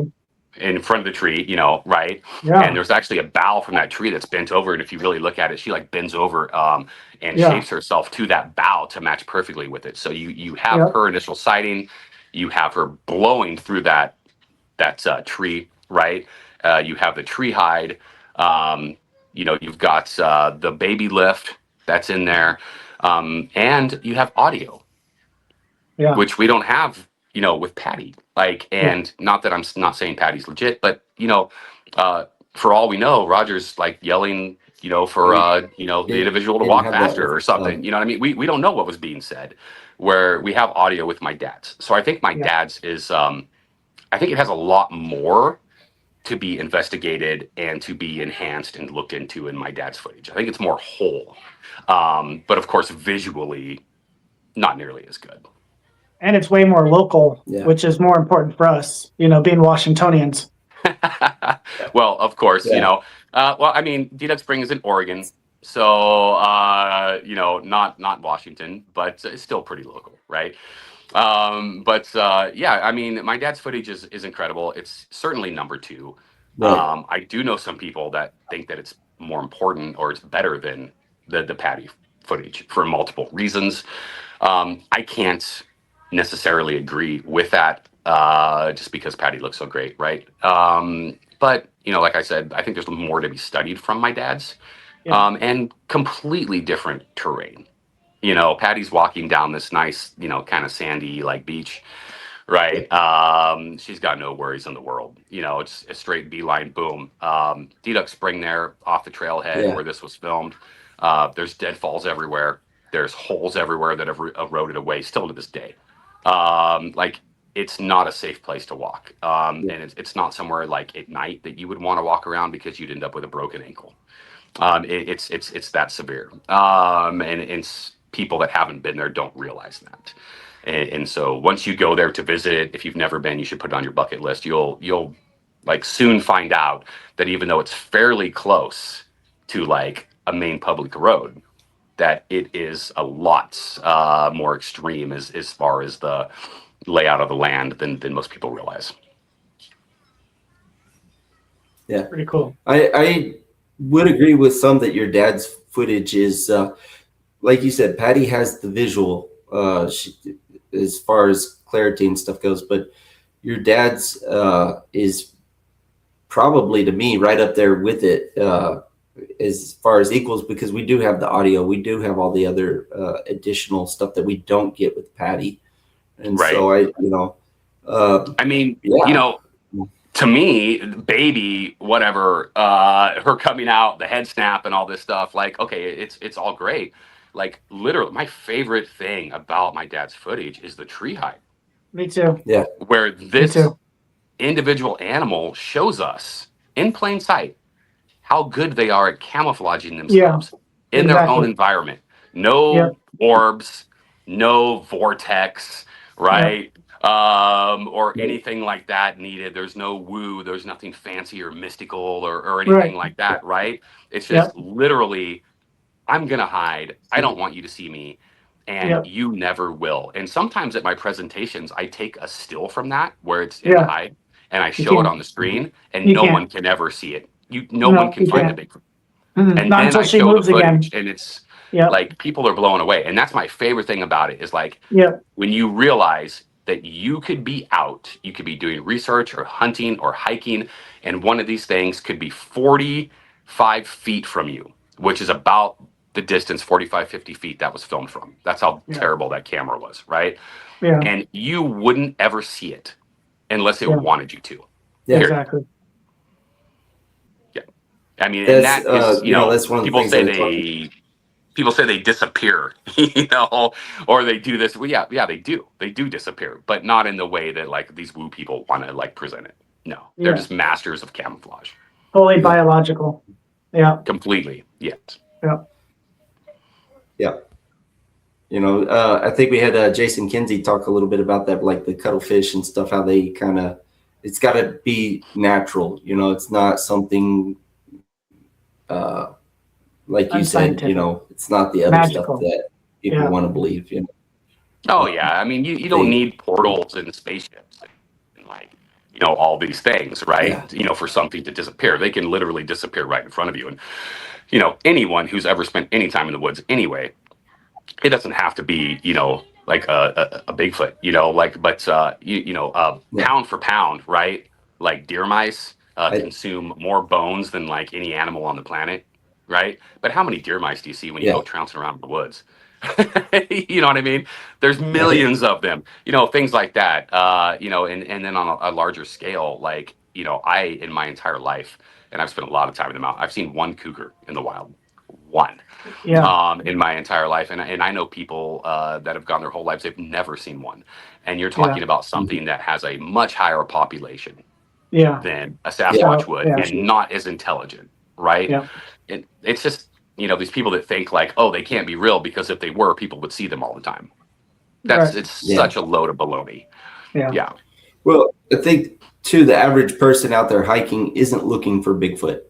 They're not looking for it. And I think one of the biggest takeaways from your father's film that he recorded was the fact that, when she bends over and pushes through that bow, that, she just for a second vanishes, not mystically or anything, but, naturally. And so they could be right there in front of you, like you said, and you not even see them. Right. Because they're And just if you mastered camouflage.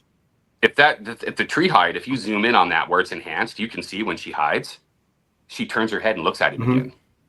There's like the second head turn there Oh, where wow. she turns her head and looks at him, and then she like steps out Yeah. of the thing to like go, which is cool because for the longest time we didn't even know that the second head turn was there because you literally I couldn't didn't. see Yeah. it in the original. So you can only see that like in the enhancement.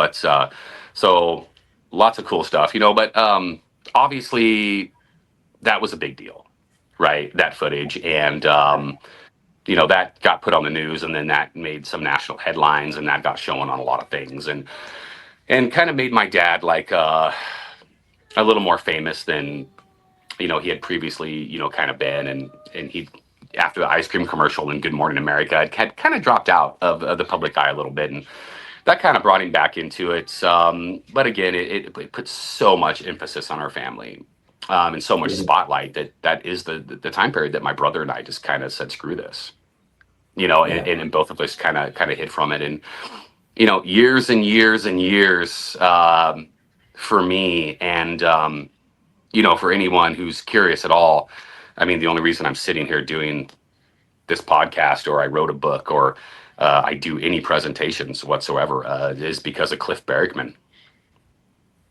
who Oh, wow. contacted me and basically said, you have information that needs to be shared. And you have information that's important to people. And not only do they need to hear it, but they want to hear it. And there's an untold story. And I really think you should consider sharing this. Your And perspective is very unique. Yeah.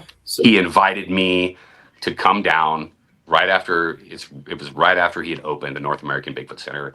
He invited me to come down and do a special private little presentation, and it was the first one I ever did, and I was nervous, of course, and good people in the room, but that's the first presentation I'd ever done, and this and that, and like he's the one that convinced me that like I should do this, and I had a story to tell, and I had information that people wanted to know about. And of course, Cliff is a good friend, now, and but yeah, he's kind of responsible for for me even talking Dragging about you out of the shadows. dragging me out of the shadows, a little bit. And also, I'll say, in regards to that as well, and I don't want to generalize because I don't want to do that, but the people I had met kind of in the Bigfoot community prior to that, I was not fond of, and they had left a bad taste in my mouth. And I would occasionally get messages on social media or something from people that wanted to know if I was the son of Paul Freeman or this or that. And, 9 out of 10 times they had something negative to say, or, I had been around Renee DeHenden, right? And things like that. Yeah. And so I was really skeptical, and I was really pushed off of like, wow, these are all a bunch of assholes. Like, I don't want anything to do with these people. And so Cliff was kind of the first person that I met as well that wasn't that way, and was intelligent and welcoming and wanted the information and wasn't pushy and like type things, and was like, hey man, like I think you should do this. If you don't want to do it, cool, but hey, come down to my place if you want to do it. We'll make a safe place for you, and even if you never do it again, at least someone gets to hear this, right? Yeah. But yeah, so that, I mean, that's kind of why I came out of the shadows a little bit, you know, but because I mean, to be honest, like the end of this wasn't good, right? You know, Yeah. you have the footage in '92. Obviously, the last significant thing my dad ever did in the Bigfoot world was the 5-point tracks in '96 and getting Meldrum involved, right? And Yeah. let's be honest, that might be the most significant thing he ever did, ever, Mhm. Yeah. Yeah. was take Meldrum to those tracks. Beyond the footage, beyond the dermals, like the most important thing my dad may have ever done was take Meldrum to those particular tracks, Yeah. right? And that's You kind of know, what I and alluded but to. by that point in time, my dad wasn't casting tracks anymore. He was barely going out. Health was declining. He was being hoaxed a lot. We were getting crank phone calls. People would call the house and be like, "Oh yeah, my buddy found tracks at this place," and then my dad would drive out there. There'd be nothing there. Or you know, we have Yeah. tracks in the collection in my dad's casts that were cast. We have tracks that we know are fake. They are hoaxes. We know that. And of course, all the detractors out there are going to be like, "Oh, I knew it. Freeman has hoaxes, right?" You know that thing. But my dad was casting everything, and people would say, "Hey, there's Yeah. tracks out here." My dad would go out there. My dad would cast them because that's what you should do, right? Yeah. I mean, that's what any good Right. researcher does: is you make the cast of the tracks, and then you can study the tracks and you can study the casts. But we have casts in the collection, and my dad casts that we know are hoaxes; they're fakes, and you can tell by Yeah. looking at them. But that doesn't mean he did it. Right. That in no way, shape, or form means that he's the one Yeah. that hoaxed.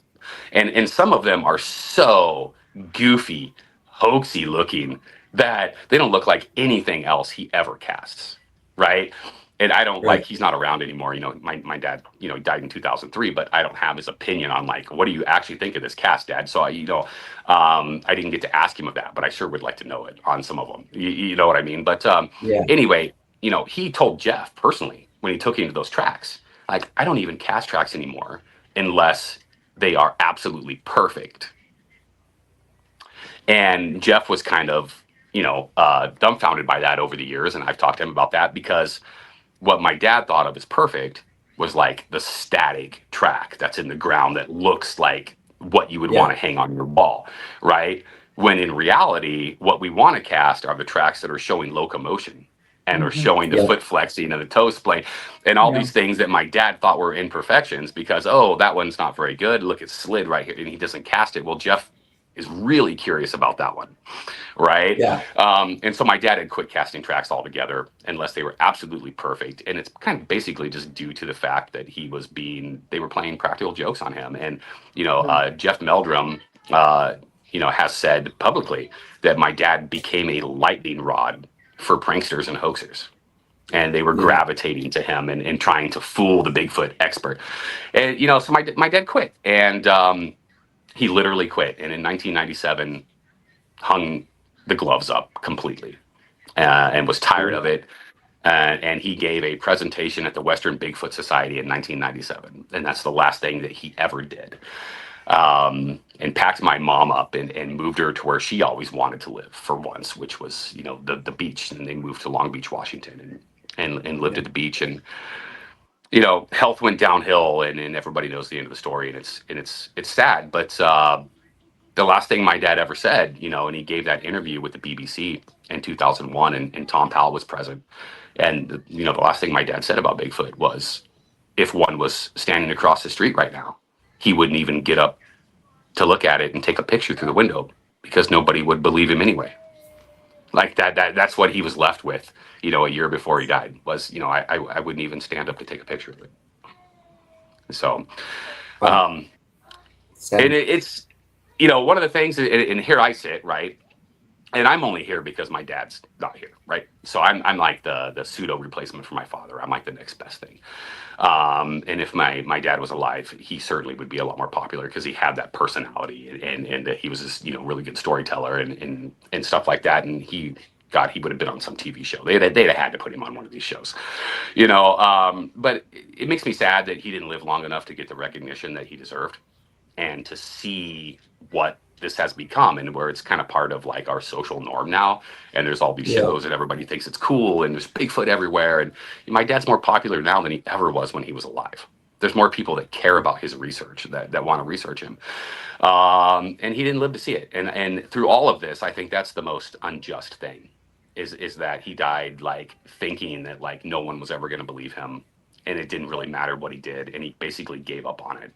And that he didn't live long enough to see what I see, and to see the way people think about him, or that half of the North American Bigfoot Center, half the evidence in there comes from my family, and just like stuff like that. And I wish he would have, but he was a polarizing figure, regardless of what you think of him, and yeah,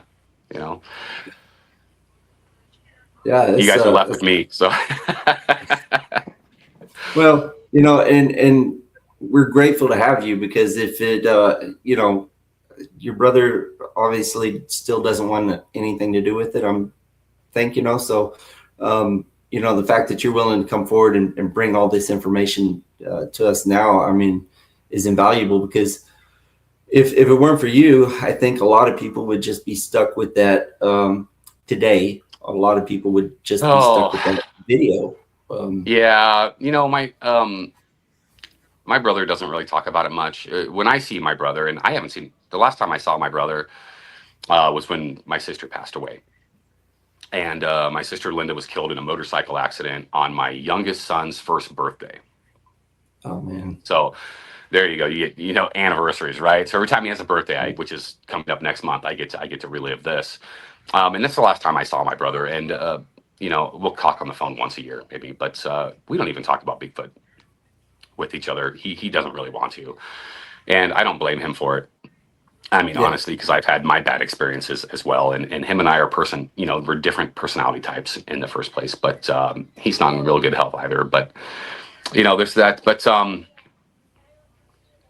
it takes a toll, and I've said before, like, even being me, and I choose to put myself in this position, but because I feel like I have a duty to do so.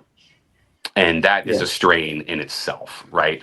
Like, I spend a fair majority of my life defending a dead person. And it's stressful, and it's, I do it because I feel a duty, morally speaking, to my father to do that. But in some ways, it's unfair to me as well. That this is what my dad left me with, was this legacy, and it's not all good. Of course, he's a controversial figure, but Right. hopefully, right? I'll tell you this before we go, because I don't have a lot of time left, but speaking of Cliff, Cliff received an email through his museum from a gentleman back east who wished to keep his name anonymous to me. And Cliff respected that. But this gentleman in this email said that he wanted Cliff to tell me that he wanted to apologize to me, and that he wishes he could apologize to my father, because he thought that he was a hoaxer. And after reading my book and listening to some podcasts, and seeing me on some programs, that he is now convinced that he was wrong, and that he wishes he could make amends to that. That's cool. And if it's just that one person, right, I've done my job. Mhm.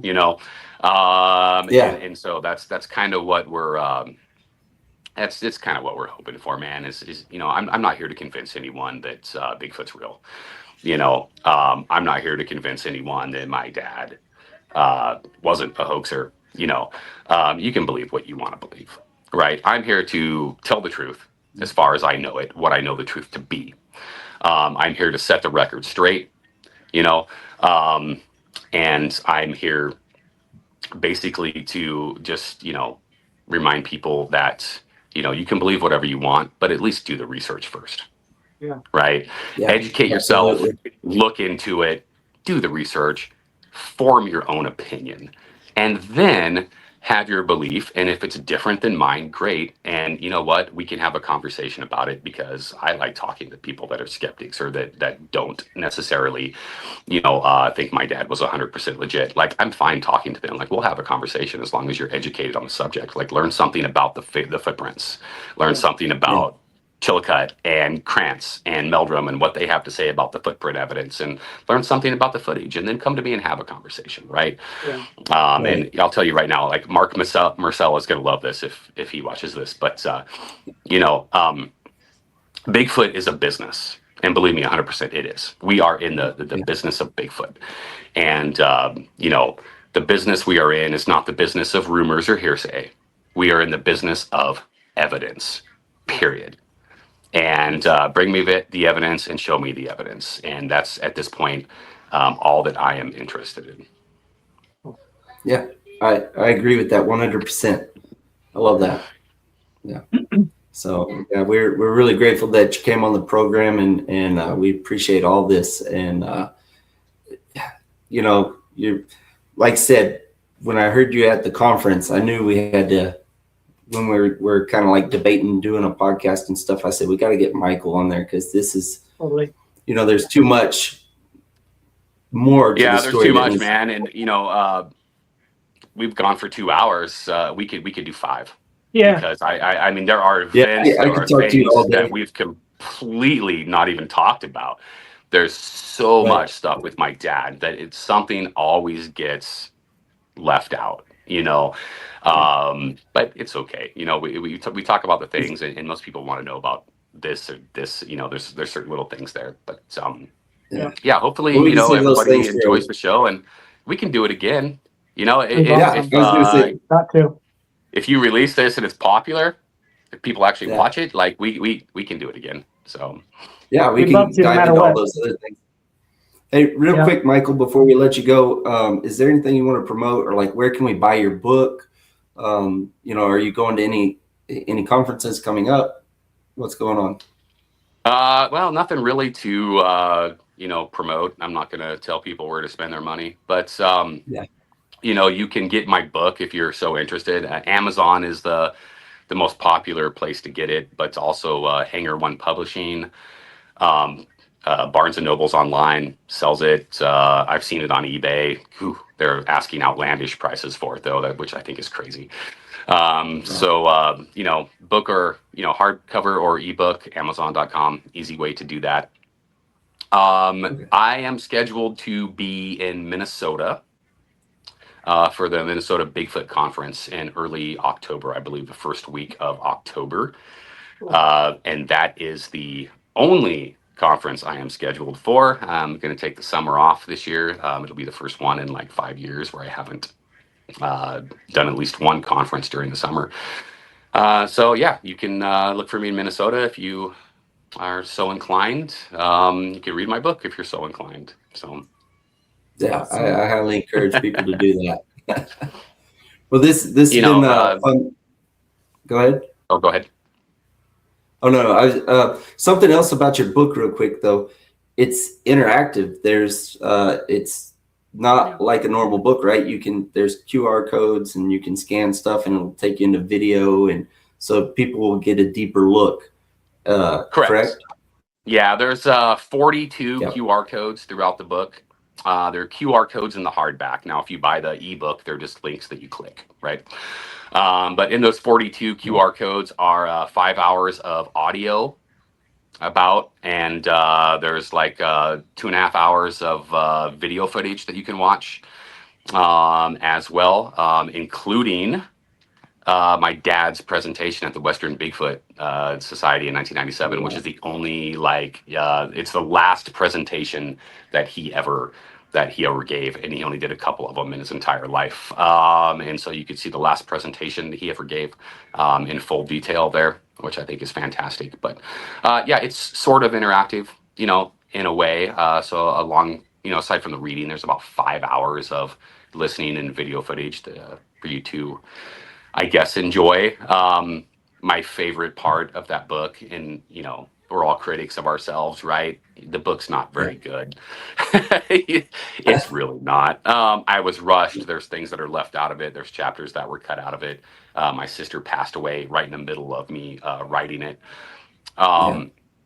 And so, personally speaking, I'm not a huge fan of my book, and I do think it's overpriced. I just want to say that, but it's out of my hands because I do have a publisher.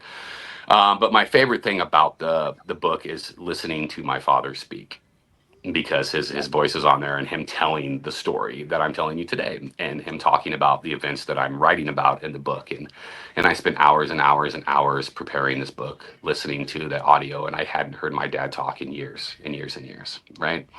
And just so happened to have these old cassettes that he'd recorded his story on, because he was going to write his own book, and he was putting it down in audio first, because that's how he, like I touched on before, wasn't highly educated, so that's how he was getting it out, and my mother would probably type it, from that point.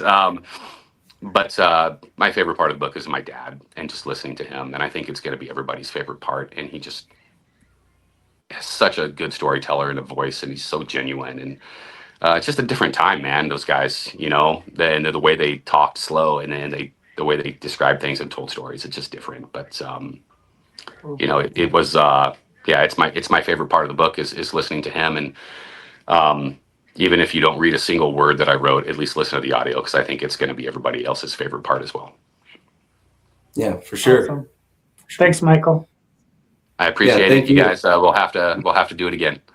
Yeah, this is really fun. If you will, if you don't mind, I know your time is short. I'll talk to you later, though. We'll go ahead and close out, and I'll catch you later. All right. Have a good day, guys. Thank you. All right. Thank you, Michael. Awesome. Out past the river where the blacktail run, underneath the shadow of a dying sun. Footprints in the mud where no man should be. Something's moving silent through the cedar trees. The mountain starts to rumble, the ravens take flight. Drums in the distance, calling through the night.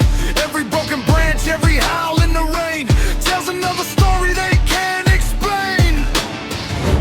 We don't chase the legend calls our name.